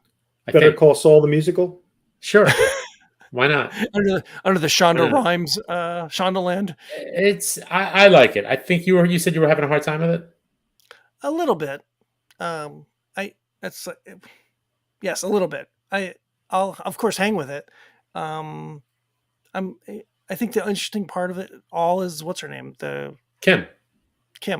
Yeah, it's all about Kim. The whole thing, right? Yeah, and it's like watching the other one, my brilliant friend. I'm just filled with dread now, especially now that you're getting towards the end. Yeah, and what's going to happen with her? Who's going to? I really like her character. Her character is so good. Dread. You don't think she's going to move to like Wyoming and start a little, I don't know. I don't know. Anything? Law firm. I don't think she's going to go to like the Ozarks. I heard it's like the redneck. They could use a good attorney there. Yeah, they could. Really, yeah, they could use a good attorney in town. Could. Take care of like license plate fraud and meth fraud and. But like my brilliant friend, this is another show that's like incredibly well made. Yeah. The shots, the montages, the acting, just everything about it. There was like one shot, and I think in the second episode of the season, where they're in the diner, and they're just talking, and the way they shot it, they're like off in the distance, and then you got the window, you got the other shot is like you could see like the street lights, and they're still talking, so it's not like it's like just kind of looking at them, they're having a whole conversation, then eventually the camera pans in, it comes in closer, but it's just such a beautiful shot. Yeah. Breaking Bad had me when they said desert. I love the desert. Yeah. And all the desert scenes are just great. It could be filmed in California desert for all I know, but it's just I just love the desert stuff. Ed Begley is good at it. Was he? I don't remember him being in. Yeah, he was. Well, in what? He was? In the previous season. Yeah, he was, because he was the guy. He was the lawyer in Santa Fe when Jimmy got the big case. Right. He was the head of the was it something in Maine, whatever they're called. Yes. So he's got an interesting career, right? He's kind of gone from youthful actor to old guy. He's the old guy. Was he in St. Elsewhere? Is that what he was on? He was in St. Elsewhere, yeah. Okay. He played a doctor. And then he hooked in with all the Mighty Wind and all those guys, Spinal Tap. And he was on that. He was on that group of guys. He was on an HBO show, the 6 Feet Under. Was he on that? Yeah, he was the matriarch's boyfriend, I guess. Yeah. Okay. Oh yeah, vaguely remember that. Okay. Vaguely Begley. That should be his name, Vaguely Begley. But yeah, and I've been rewatching. Like I went back to the beginning and rewatched the first season of Better Call Saul, and it's just so good. It's just really good. What's his name is great. Giancarlo Esposito. I just like saying that. Oh, Giancarlo Esposito is fantastic. But I like what's his name though? Armantrout. He is great. What's the actor's name? I can't remember his name now. Oh, it's I keep thinking of. Hold on. Look, the funny thing is, I'm watching all these movies, and he keeps popping up. Yeah. Like he's in 48 Hours briefly. He's in another one. He's a bad guy. Yeah, he's like all over the place. Jonathan Banks. Yep, he's fantastic. He is fantastic. And what's amazing is his face has changed so much. Oh, over the years. He's 75. Yeah. You figure he was what? When did Breaking Bad come out? 2004, 2005? Yeah. Somewhere in there. So that was 18 years ago. He was like 57, and this is supposed to be before that. Yeah. So he's supposed to be playing like in his 50s. It's kind of crazy. He's in the Wayback Machine. Yeah, it's nuts. It's nuts. But I'm enjoying it. I'm curious to see where it goes. Okay. Looking at his resume, he was in Who'll Stop the Rain in 1978, The Cheap Detective, Coming Home, The Rose, and he appeared in She Dressed to Kill, Rage, Desperate Voyage, The Girl in the Empty Grave, And then he started doing, he was in Stir Crazy, Airplane, 48 Hours, Francis, Beverly Hills Cop, Gremlins, Buckaroo Banzai, Armed and Dangerous, Cold Jeez. Steel. Wow. And of He's a course, working actor. Totally working actor. Yep. And I know him from Wise Guy. That's where I got hooked into him. He was great in Wise Guy. Okay. Okay, so we are in the midst of Better Call Saul. Angela, you started watching. I thought you said you started watching Outer Range. I watched the first 2 episodes, and it was okay. I'm somewhat intrigued. I really like Josh Brolin. Me too. You know, he's the reason I'm going to keep watching, I think. I like Josh Brolin. I like the guy who plays his son, who was in the 3rd season of Ozark, Tom Pelphrey. Yeah. He's good, but they start with this sci-fi crap, and I'm just like, ugh.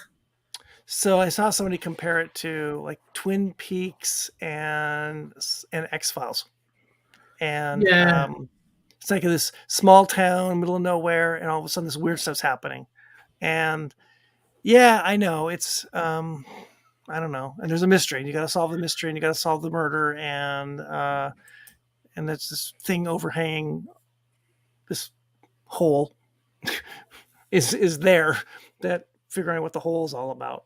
I don't know. I'm gonna. It's one of those shows I'll probably have on and not really pay a lot of attention to. It'll be while I'm cooking. But there's like, I guess they've got like some kind of weird like time travel thing going on too. Yes. Well, yeah. Sort of, or time jumps. Yeah, sort of. It's weird. The whole thing is just weird. Yeah, I don't know. Did you watch? It's odd. It's weird. There was a show on Netflix. It's a German show called Dark. It's sort of on my list also. I watched the first season, and it was pretty good, but then it just started getting so confusing, and you had to pay. It was just all this crazy stuff, all these multiple times, because they found like a portal. They find this time portal under like a nuclear reactor. Sure. It's just crazy, and you've got like, people disappearing, but they don't really disappear. They move to like a different time in the same town. And it keeps popping up on my Netflix, and and then I think every time I look at it, I think, oh, what's this? It's new, and I realize, oh wait, this is season 3. I mean, it was well done. It was well done, but it just got so confusing. I was like, oh my god. So you watched the whole series? No, I just watched the first season. Oh, okay. I watched the first, and I was like, all right, I'm too tired. I can't deal with this. It's like, remember Orphan Black? Oh yeah, I loved it. I liked the first 2 seasons, but then once with X-Files, with the mythology, where they've got, there's not just this experiment. There's 52 other experiments going on. You're not it's like, all right, you know what? I'm exhausted. Alias was the same way. Yeah. Yeah. You just get it. They're all the same way. Yeah. Well, because, they probably have this idea that a one-trick pony for a couple seasons, but then the show's kind of popular, so and they get renewed, and then you got to come up with new ideas for this. Oh wait, we need another one-trick pony. We need another wacky story to go along with the other 2 wacky stories we started. And what's his name was in? Speaking of Better Call Saul, what's his name was in Orphan Black, right? Michael Mendo. He's Nacho. What's her name's boyfriend. Nacho's boy. He's the boyfriend of. He's really good. I like him. He's really, really good. Yes. Well, let's not give any spoiler away on Nacho. No.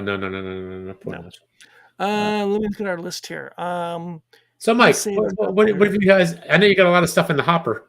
What's actually active right now? What's hopping? They just started watching the new Obi-Wan Kenobi show dropped. Oh, did it? So they're watching that today. Oh, the one with Ewan McGregor? It's out? I guess. No. I think it comes out the end of the month.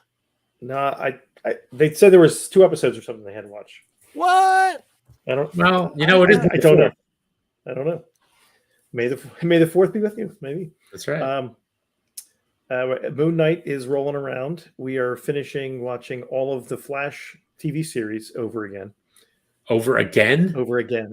So we're up to. Was it that good? I didn't say it was that good, but sometimes I have to take one for the team. So we're watching that again. And, I have to correct you. I have to correct you on Obi-Wan Kenobi, because you're going to freak out the Star Wars people out there here on May the 4th. Today was a new trailer that got released. Oh, okay. Okay. The season, this actually starts May 27th. May 27th. Sorry. Yeah, because on my way down here to jump in, my oldest said, "Which show do you want us to watch? The Moon Knight or Obi-Wan?" I said, "Watch the Obi-Wan. I'll catch up on that." But yeah, there's not much going on. I watch a lot of Hogan's Heroes. It's good. I love Hogan's Heroes. It shows up on my standard TV a lot. It's on Me TV or something. Me TV, yeah. I love MeTV. it. I can always watch it. And Addams Family. You don't have to I don't have to go very far to just dive into those. Yeah, and for some unknown reason, just the introductory music for Hogan's Heroes sets my wife off. I'm not really sure why. So I always put it on. She's walking through the room at 10 o'clock. I'll put it on just because. Wait, when you say sets her off, just to annoy her? No. She is Neapolitan, and we were just talking when you weren't here. We were talking about a couple of Neapolitan shows, and to be honest, between Gomorrah and My Brilliant Friend, I really don't have much of a desire to go to Naples. What's great is my mother-in-law, who is the Nobledon, she was watching Gomorrah, and she was offended. She was offended. It's not accurate. She was offended. I'm not sure whether she thought it was too accurate or not accurate enough. Has she actually been to Naples? So sure. She's like Jerry West with the whole winning time thing, basically. I think right? So. I think so. She wants a retraction. She's upset. So. She's upset. How dare you? Has anyone watched Wild Horses? Slow Horses? Slow Horses. The one on Apple with Gary Oldman? Wild Horses, Slow Horses. Yes. That's another some kind of horse. It is Derby weekend. It is. It is Derby weekend, yes. So wait, so today's May the 4th. Tomorrow is Cinco de Mayo. And then Saturday is Derby Day. Derby Day. Very nice. Very good. It's an action pack. Where's your Blantons? I don't know. You got some Blantons action pack? I do have Blantons. Nice. Every letter. I just need to get my copper cup. And you get copper cup. Copper cup. No, silver. Silver cup. Copper cups are for mules. Silver is for a julep. Oh, I thought the copper was for juleps. Oh, no, silver. And Cooper Cup is a wide receiver for the. and Cooper Cup won the Super Bowl. Pretty much by himself. Wild Horses on what is that on? Slow Horses. What Slow Horses? It's on what is that? Apple. It's on Apple. It's on Apple Plus. And it's really good. It's I watched based it for on a couple too. episodes and I liked it. I gotta go back to it. Also, another one I gotta go back to. Gary Oldman. Gary Oldman, Kristen Scott Thomas. Yep. And there's a bunch of other people that I don't know who they are, but they're all very good. They're all very British, like our whiskey. Yes, I did. They are all very London. There's two here I want to say. We can mention Barry. I actually watched the first episode of Barry. How was it? A couple days ago. It's good.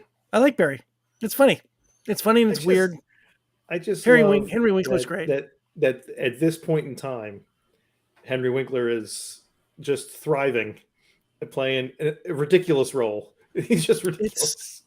There are people that never knew him as Fonzie. Yeah. Right? He's just this character actor. Yep. And he's great. He is so good. He just embraces every role he's given. Totally. Yes. Yeah. He's one of those consummate actors who has actually gotten better in his golden years, I think. Yeah. I don't know though. The Night Shift is really a good movie. Oh, Night Shift is really great. You'd be hard pressed to find a better movie than Night Shift. I love the Night Shift. They banned me for counting cards. I could quote that movie all night long too, but let's not. I haven't seen that in decades. Like yourself, feed the tuna mayonnaise. Did we miss anything? Hold on a second. We did. We have two big ones together. So I say we moved them from the first category to the second category is Winning Time on HBO because it's not over yet. It ends this Sunday, right? Yep. This is the last episode. Yep. For those not aware, it is the dramatized version of a book from Jeff Pearlman, who was a Sports Illustrated writer, about the Laker Showtime era of the 80s, the Magic Johnson, Kareem Abdul-Jabbar era.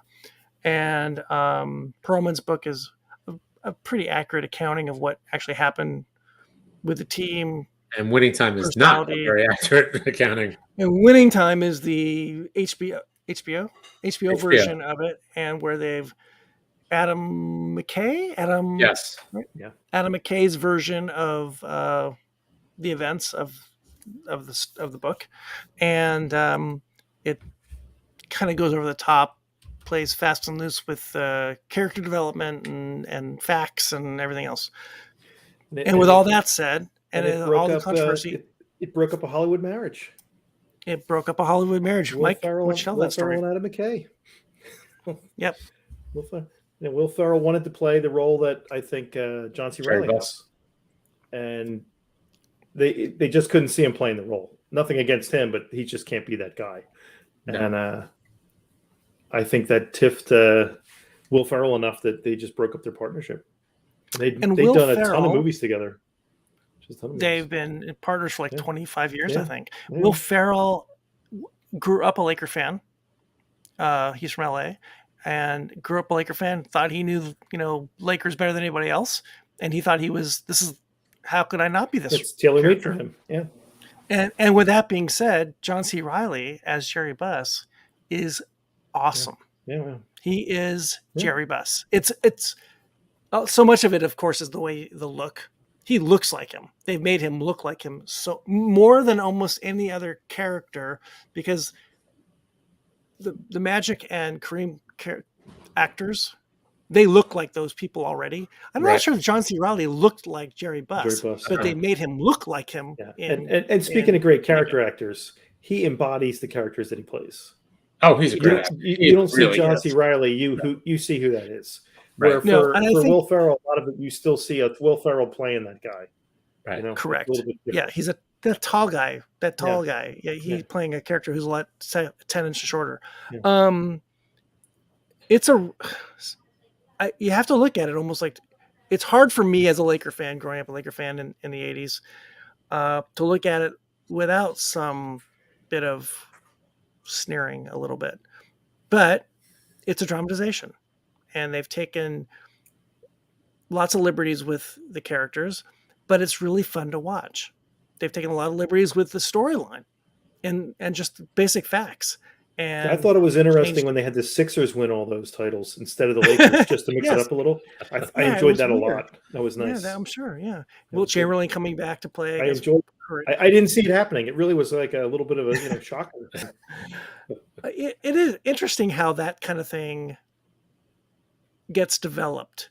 Like, what's the conversation when they go through the book and and there's probably some guys who probably were Laker fans or NBA fans and know a little bit about the history, and all of a sudden we're changing that, this kind of basic knowledge of basic facts from the era.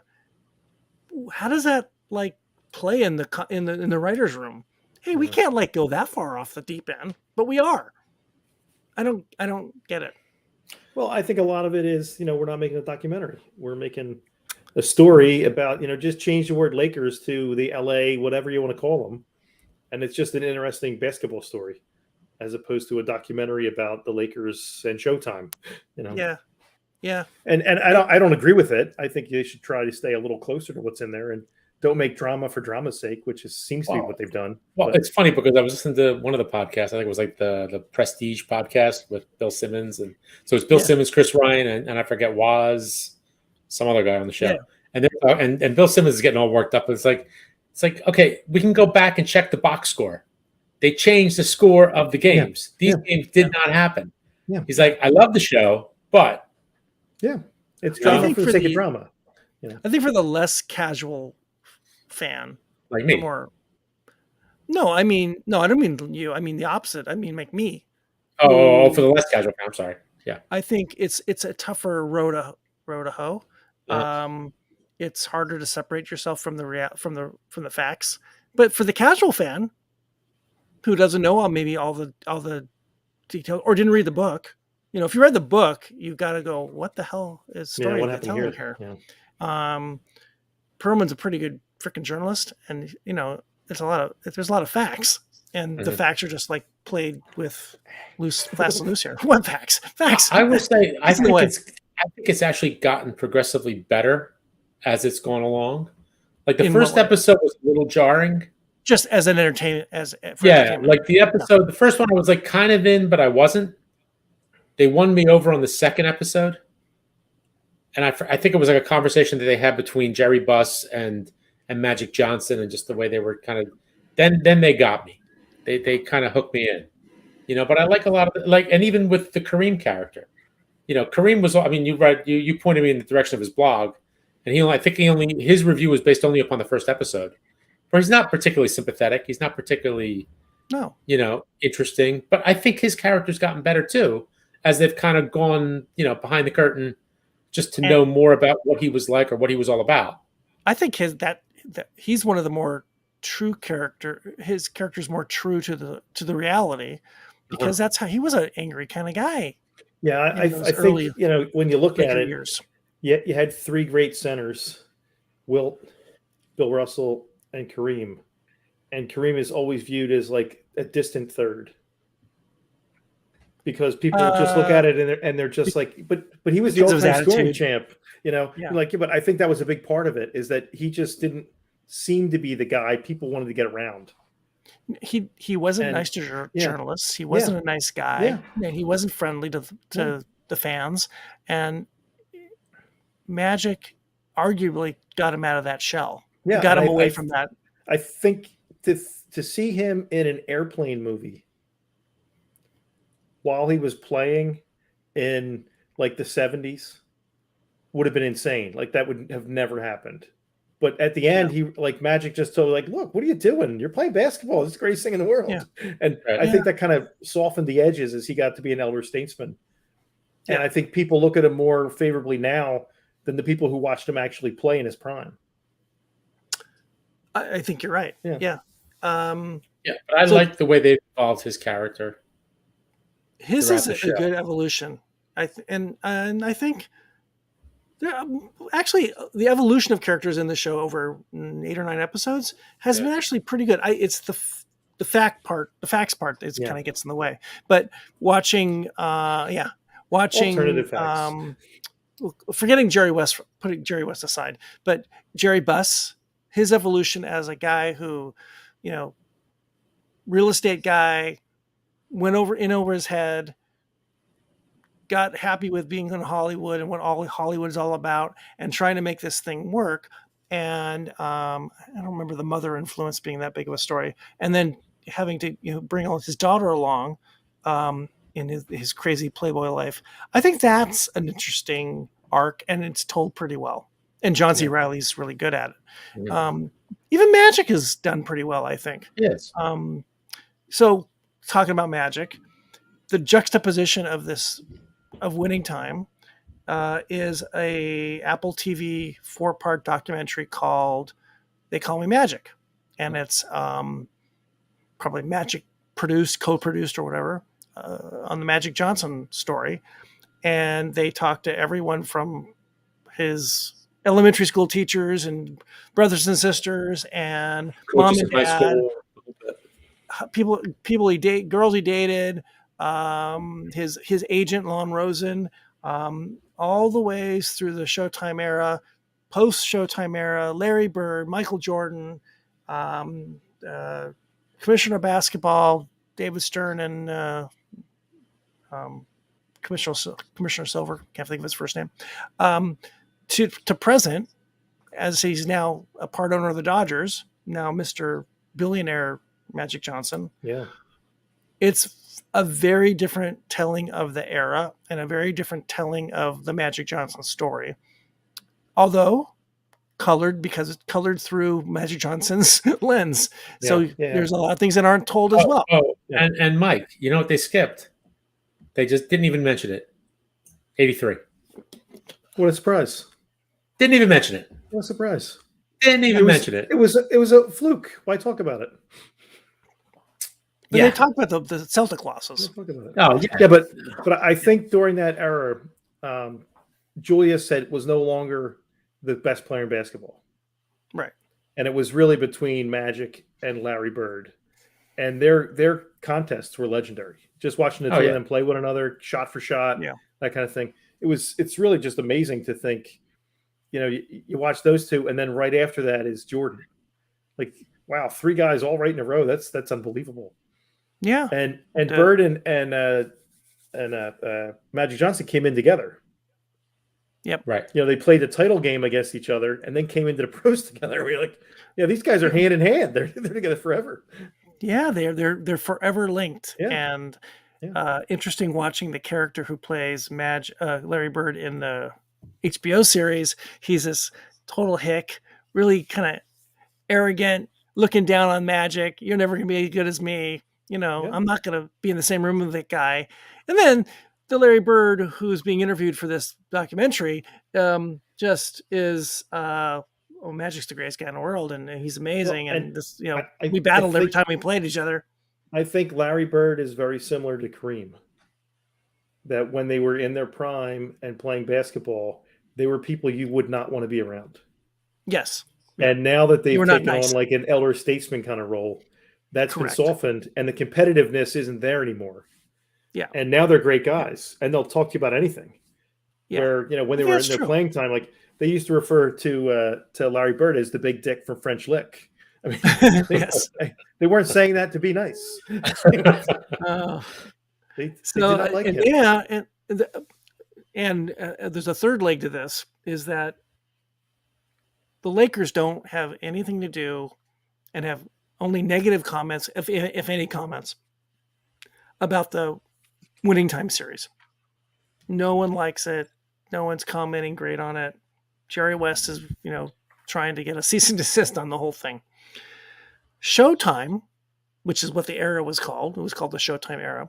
Showtime is producing its own documentary on the era, the Magic Johnson era, and with full endorsement from the Lakers. So that thing is going to be like the real version, quote unquote, maybe more of a documentary. The Laker version of it. Yeah. So it's almost like a Laker produced version of that era. Yeah. So that's coming, I think, by the end of the year. I think. So a lot of Laker stuff. That was a great era of basketball. Between the Lakers, the Sixers, the Celtics, and then the Pistons rolled in. I mean, I went to so many games that year. Those years, it was so great. And then the Bulls, comes rolling through. The Bulls. It all changed. Yeah, the 90s just changed. And the whole AIDS thing is interesting with Magic, HIV, and his part in the history of the disease in the world. That doesn't really get, well, we don't know what last episode's going to be about I think the any of the things you'd see about Magic, it's how unknown things were at the time. Right. Yes. That in the early 90s, nobody knew. How do you catch it? How do you spread it? What's going to happen? Should it be allowed to play? What happens if you elbowed him? What happens next? Yes. And like the Carl fear Malone didn't want to in play basketball was like the fear in the rest of the world. People just didn't know. Well, and now you look at it and you think this guy had a death sentence 40 years ago, 30 years ago. He's still alive. He's almost 60, and he is probably healthier now than he has ever been. It's crazy. Little update. Kings and Oilers 0-0 after 1. For all you hockey guys. Okay. We have a minor league team here, right, Ange? We have a minor league. You guys. Is that what we got? Fired their coach. Flyers are the Flyers. They're Flyers. Hey, the Flyers. WHL. What Flyers. Women's Hockey League. Is that what you're saying? Yeah. What? The World Hockey League. The women's. The world. That would be an insult to women. Shall we dig into the third whiskey from Filey Bay? Let's do the third. I'm sure there's a couple shows we're starting to hit on that I still want to talk about. But let's move on to the whiskey real quick. Oh, did I skip something? No, that's okay. We can go back. Let's talk whiskey. So this is the Fino cask. So let me read about this one a little bit. And I think this is also another U.S. exclusive. So this will be a one-off. I assume this is a single cask, right? Yeah, it is. Well, it says Fino single cask on the little label. Right. So Filey Bay Fino Sherry number 674, distilled in autumn 2017, spending 4 years maturing in a Fino Sherry hogshead sourced from Jerez in Spain, then bottled at cask strength. So this is a biggie. This is a big one. Whiskey with a 6. This is Whiskey only with a Fino 6. cask. It wasn't This in is a single something and cask. then Fino. No, this is all Fino. And This is before we whiskey. jump into this, let's again thank our friends at Impex. Yes. Absolutely. Beverages, Sam Filmus, Chris Udi, for getting us these samples. Thank you guys. We Cheers enjoy to them. We are enjoying. Oh, Ding, ding, ding, ding. I think you broke my eardrum. Oh, wow. So Fino is, before we get too far, Fino is one of the drier sherries, right? I don't know. I know nothing about sherry. Oh, I don't know a thing. All I know is the cask of Amontillado, and it's only because of Edgar Allan Poe. That's as far as it goes. And I like to say Pedro Jimenez. I like saying it. I like to say PX. Pedro, PX cask. It sounds very hush hush. Sounds very top secret. Hush hush. On the lowdown. Exactly.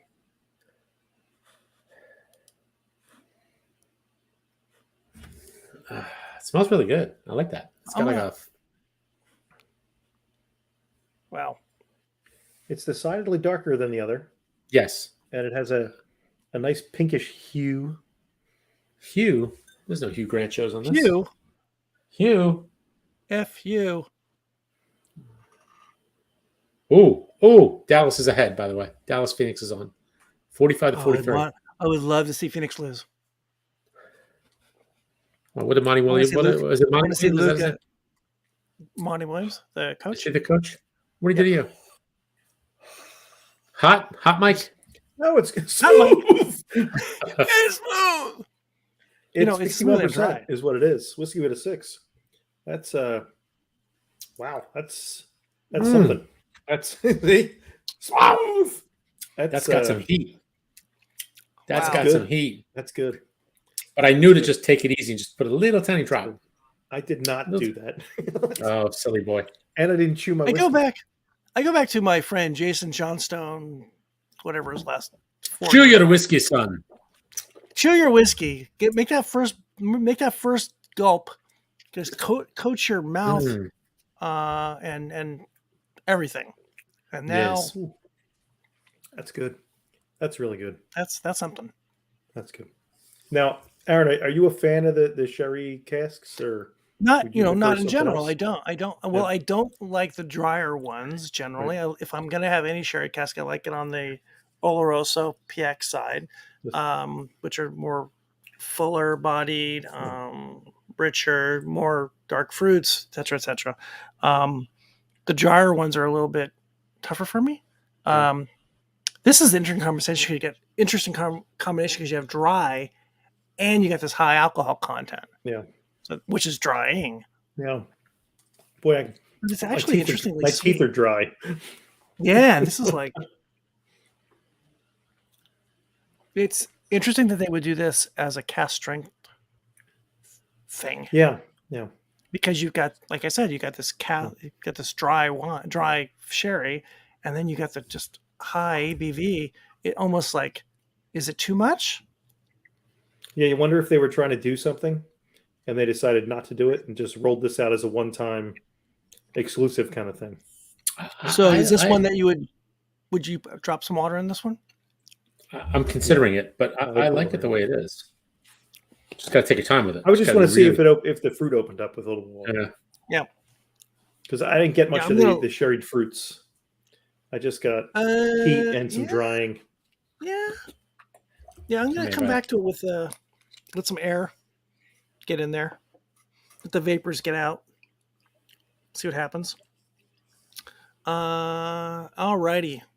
Let me While go we're through letting this. this stuff rest and our mouth kind of come back to earth, should we move into things we want to watch? You know what we didn't hit that's currently on? We didn't talk about We Own This City. The new Dave Simon, George Pelicanos. Yes, you just started watching it. We talked about this earlier. I watched the first 2 episodes. It's very dense. You really got to pay attention. It's based on a book that was, that's supposed to be, very and knowing Dave Simon and George Pelecanos, the way they are and the way they write, it's good to have them back in Baltimore because I didn't really care for Treme. Right. Mm-hmm. Treme I didn't like. The Deuce was okay, but Baltimore. Yeah, right. George Pelecanos is from Silver Spring, so he's from DC. Dave Simon wrote for the Baltimore Sun for many, many years, so they know that area really well, and you can tell, when they produce the show that they're talking about things that they really know about.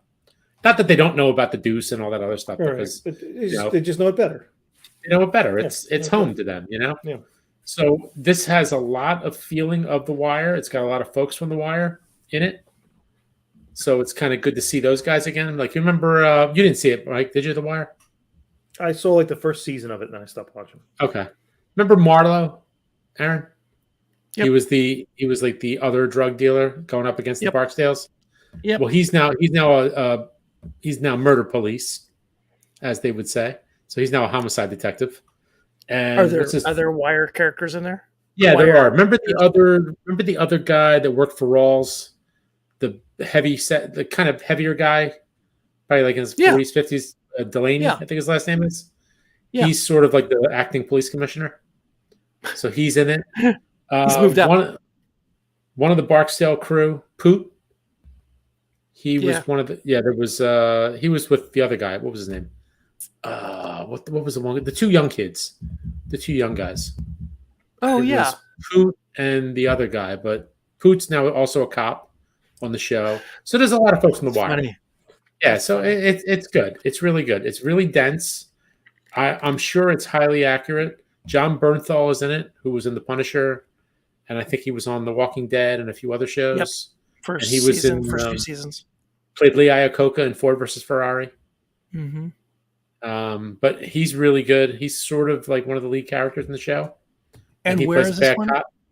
Where does the show take place? It's HBO. No, yeah, it's on HBO. Yes. Is it HBO? Released once a week? Also? Once a week. It's on Monday nights, 9:00. I think it's a 6-episode run, and that's it. It's a miniseries. Interesting. So it's based on the book, and they're basically deep diving on the police corruption in Baltimore. Oh, okay. And a lot of it concentrates on like before Freddie Gray, who I think was he the guy that died when he was in the back of the van back in like 2015, and then all these riots erupted right around that time. Sounds sort of familiar. Yeah, the cops abused him. He wound up dying, I think. So it's all around this, like, so you've got the DOJ, you got the Department of Justice is there investigating all the police brutality. You've got the county police, the Baltimore County Police. You've got the Baltimore City Police, the FBI, the DEA might be involved, all this stuff. And it's basically just kind of telling over like a 20-year span or a 17-year span, all of this police corruption in Baltimore. Interesting. Yeah, it's good. It gets a little confusing. Like, you really have to pay attention because they keep jumping. So like it opens in 2015, they go back to 2017, then they jump to 2003, and it's kind of all over the place.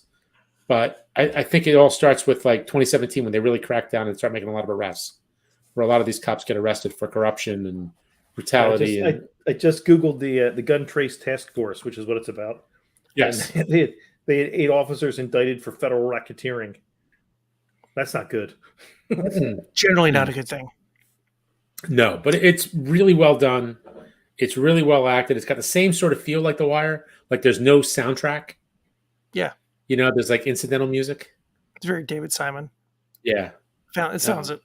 Yeah, it's good. It's gritty, but it's again, like I said, it's really dense, and you really got to pay attention because it gets a little confusing with the storylines. But I think it's worth it, and it's only 6 episodes. So there was a show that I was going to put on the list and didn't put on the list, but I want to bring it up with you guys because it's sort of in our world. It's on HBO. It's called Our Flag Means Death. Oh, yeah. I saw a little bit of it. Pretty funny. I saw the trailers for that. This is Rhys Darby, and who's an unhappy aristocrat on a pirate, and he becomes basically an inept pirate captain. Yeah. And our boy, I Taika. really can't say his name, Taika Waititi, Taika Waititi. is Blackbeard. Who has all the money. Give him all Yes, the money. Give him all the money. Now, I have to say, I was very excited about this show when I saw Taika's name. And I watched one episode and I thought I might kill myself. Not good? The first episode was so tedious. And I haven't gone back. That's not good. No, I was, and it wasn't like, oh, that's really it's a spoof of pirate movies, a spoof of pirate stuff, right? And haven't we been here before? We've done this before. Now I'm assuming it's going to get better, and I just don't know whether I want to take the time to go and watch it get better, because it was a long, tedious setup in that first episode. Well, I'll tell you one thing: number 2 son basically binged it an entire day. He loved it. He loved it. Once, and now, granted, you're taking the word of a 13-year-old, but yeah. Or no, I'm sorry, a 14-year-old. He was like the one Sunday, he was just like, all right, I'm tired. I'm just going to sit on the couch. I'm going to watch this show. I probably should go back and. I have to go back and rewatch it too, but there's just so much. There's so much stuff, so I have to pick and choose. No, that's a half-hour one, so it's not so. Yeah, right. Like 22 minutes or something, but you're not so invested. Not so bad. Yeah. Yeah. All right. So let's go to things that are coming that we want to watch. Second, third seasons of shows, brand new things. 2 big movies. Yes. What are the 2 big movies? I want to see Thor 4. Thor 4. Thor 4. And I want to see Doctor Strange. Multiverse of Madness. That's supposed to be tremendous. That could be fun. I like the first one. Yeah. I was surprised how much I liked the first Doctor Strange movie. It was good.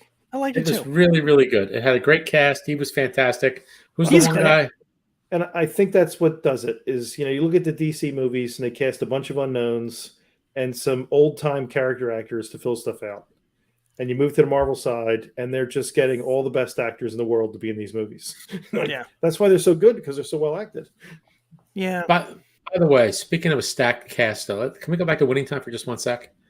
Yeah. That cast, I mean, I'm looking at, like, I have it right. I have it up on my screen. So you got John Sally Field is in it. Right. Sally Field, Tracy Letts, who has grown on me over the years, who is just absolutely fantastic. Adrian Brody won me over. I didn't like him for the longest time, but then after Succession, he won me over. Great Succession. I don't know Pat Riley. You would know Pat Riley better.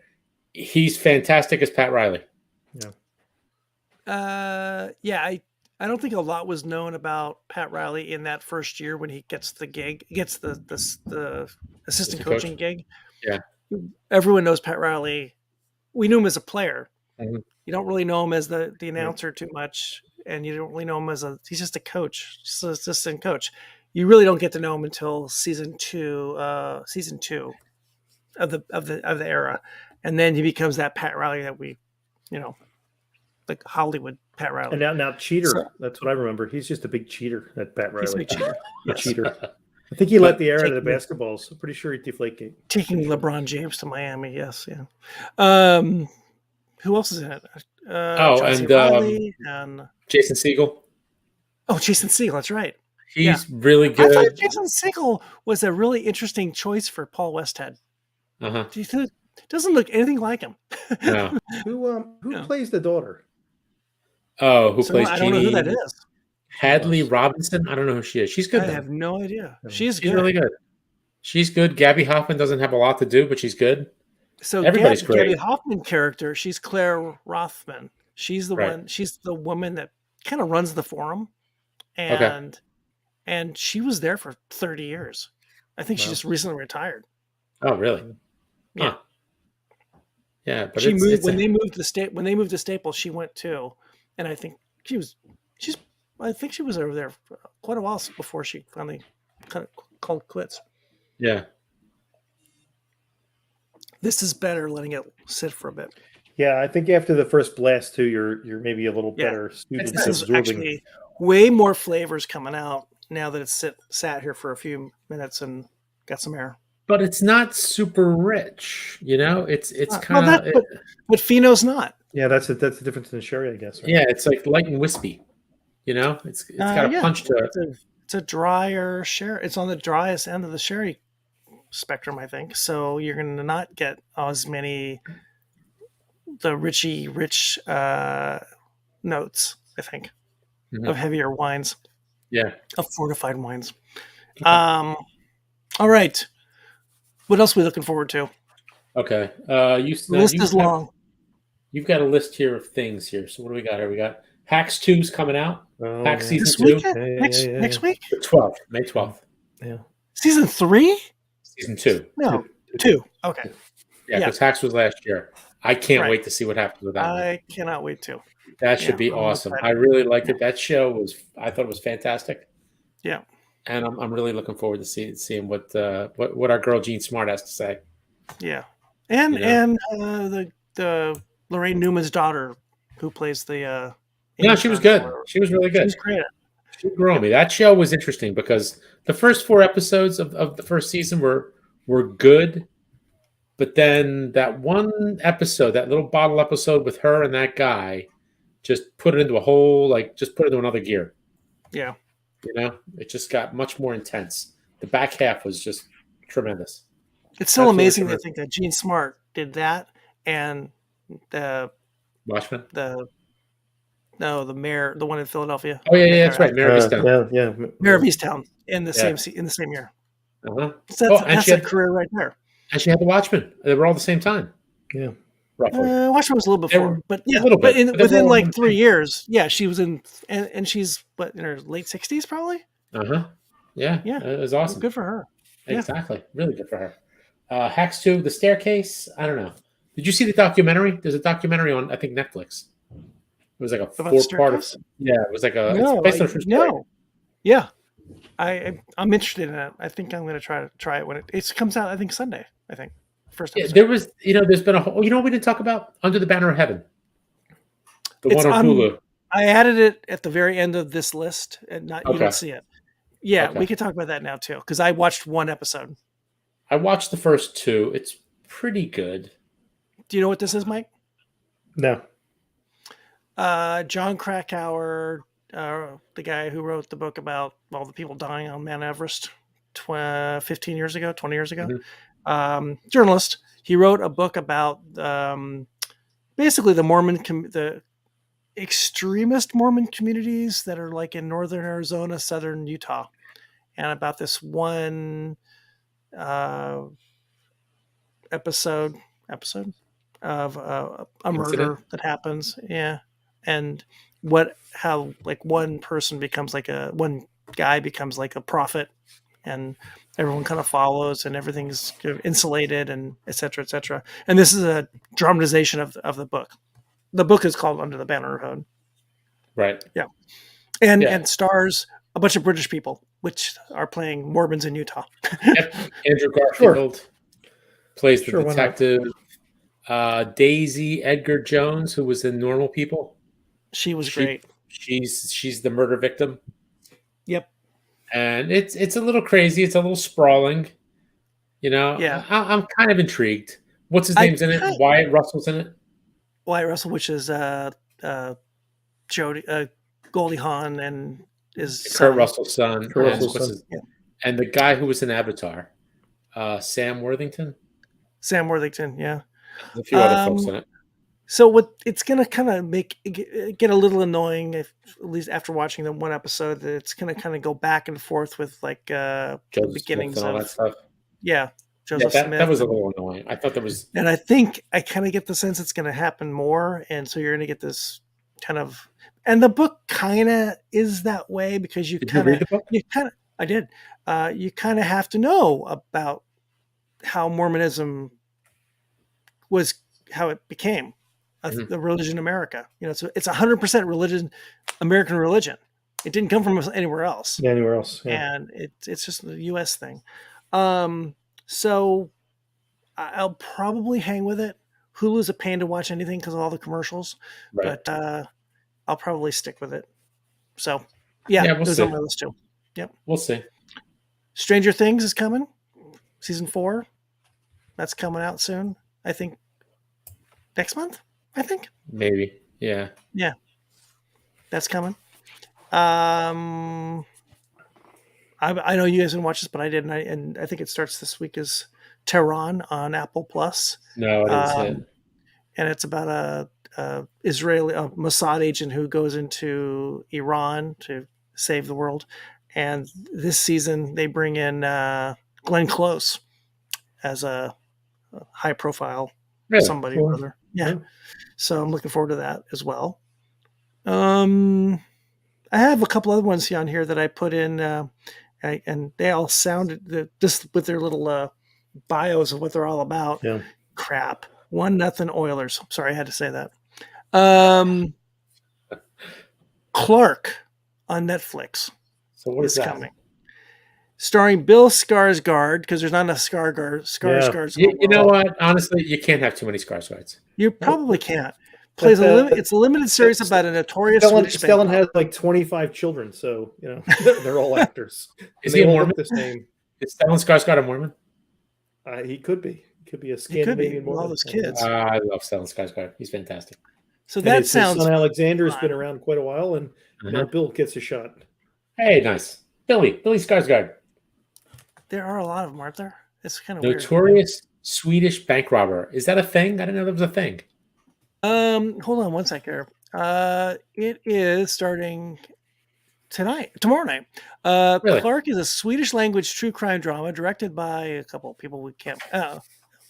Jonas Ackerlund, and starring Bill Skarsgård as a notorious bank robber. Swedish language true crime drama about the infamous bank robber Clark Olofsson. Clark Olofsson. So how can you say no? Yes. How can you say no to a son of Olaf? His father was a snowman. That's right. Do you want to be a snowman? The Pentaverate. Oh no, the Pentaverate. Come on, Mike, go into it. Pentaverate. The Pentaverate. I guess. Yes. Is that like the Triumvirate? The Gettys, the Pope, and Colonel Sanders before he went tits up. And it's by Mike Myers. Yep. It's a Mike Myers Netflix. Mike Myers is coming back to TV. And by the way, speaking of Olaf, I've got a frozen Band-Aid on my arm. Oh, that's nice. I think I got Elsa. Do you want to be an Elsa? Yeah, this is nice. This is the first thing he's been in a long time, I suppose. Yeah. Where he's alive acting anyway. I mean, he's made a Jennifer boatload of cash Saunders from the other ones. Yeah. And Jeremy Irons are also in it, so that could be fun. I mean, it's Mike Myers, Yeah. Old Mike Myers, but Mike Myers. He's an SCTV guy, so I like him. As long as he's playing an old Mike Myers, I'm good. If he's trying to play a young guy, I'm not so interested in that. No, I don't think he is.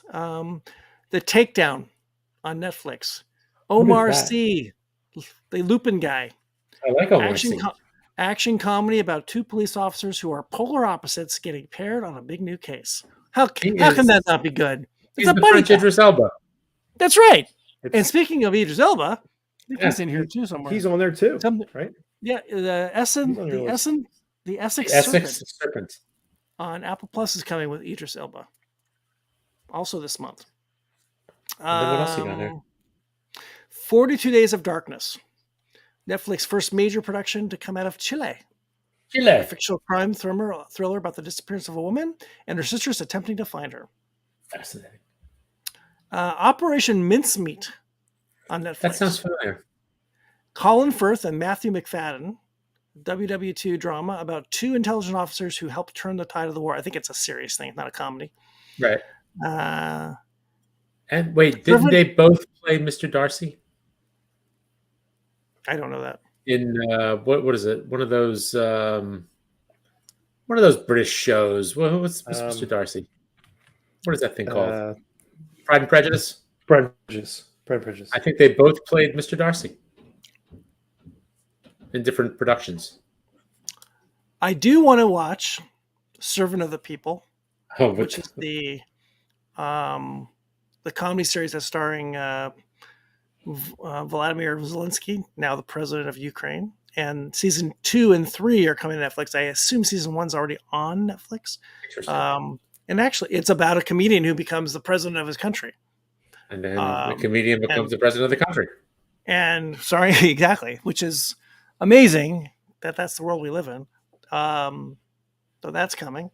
And I think that was all we had on this list. I think we got them all of things that are coming. There's probably others that are on the way. Lots of stuff coming. Yep. I think The Boys is coming back at some point. Is it? I have not heard I don't about know that. when. Yeah, it's coming back on. Yeah. Oh, that's great. Not for a while, though. I really like that show. That was a wacky show. That one. That was a wacky one. Not one for the kids. No. But lots of good stuff. And we're in the middle of a lot of good stuff. And NBA playoffs, NHL playoffs, baseball season. Before you know it, football season will be coming around. By the way, if this keeps going the way it's going, my NBA playoff is going to be over. Well, I get deep into the heart of both the NBA and the NHL, so I'll be watching stuff through June. So it's always hard to work around the playoffs and regular TV crap and real life. Yeah. So let's go back to these whiskeys. So what do we think? I thought they were really good. They're good. I really like them. I really am liking the Fino cask more. It's growing on me now that it's been sitting out, and I don't have any water here to throw a couple drops in, but I think it might even be better with a couple drops in it. I thought they were all really good. The Flagship was really nice. I think that would be a nice table whiskey. I like the Flagship better than the STR. The Flagship was really, really neat. And again, going back to what I was saying before about the Glenmorangie 10 or the original, it kind of has that kind of quality to it. Yeah. Where it's something, you could, it's one to have around. Yeah. It's the basis for all of what they do. And it's the starting point, and it's solid. It's very solid. And these are so this is the opposite of milk and honey. You can't age anything there in Israel, right? Whereas this stuff is going to age. They're going to have this stuff.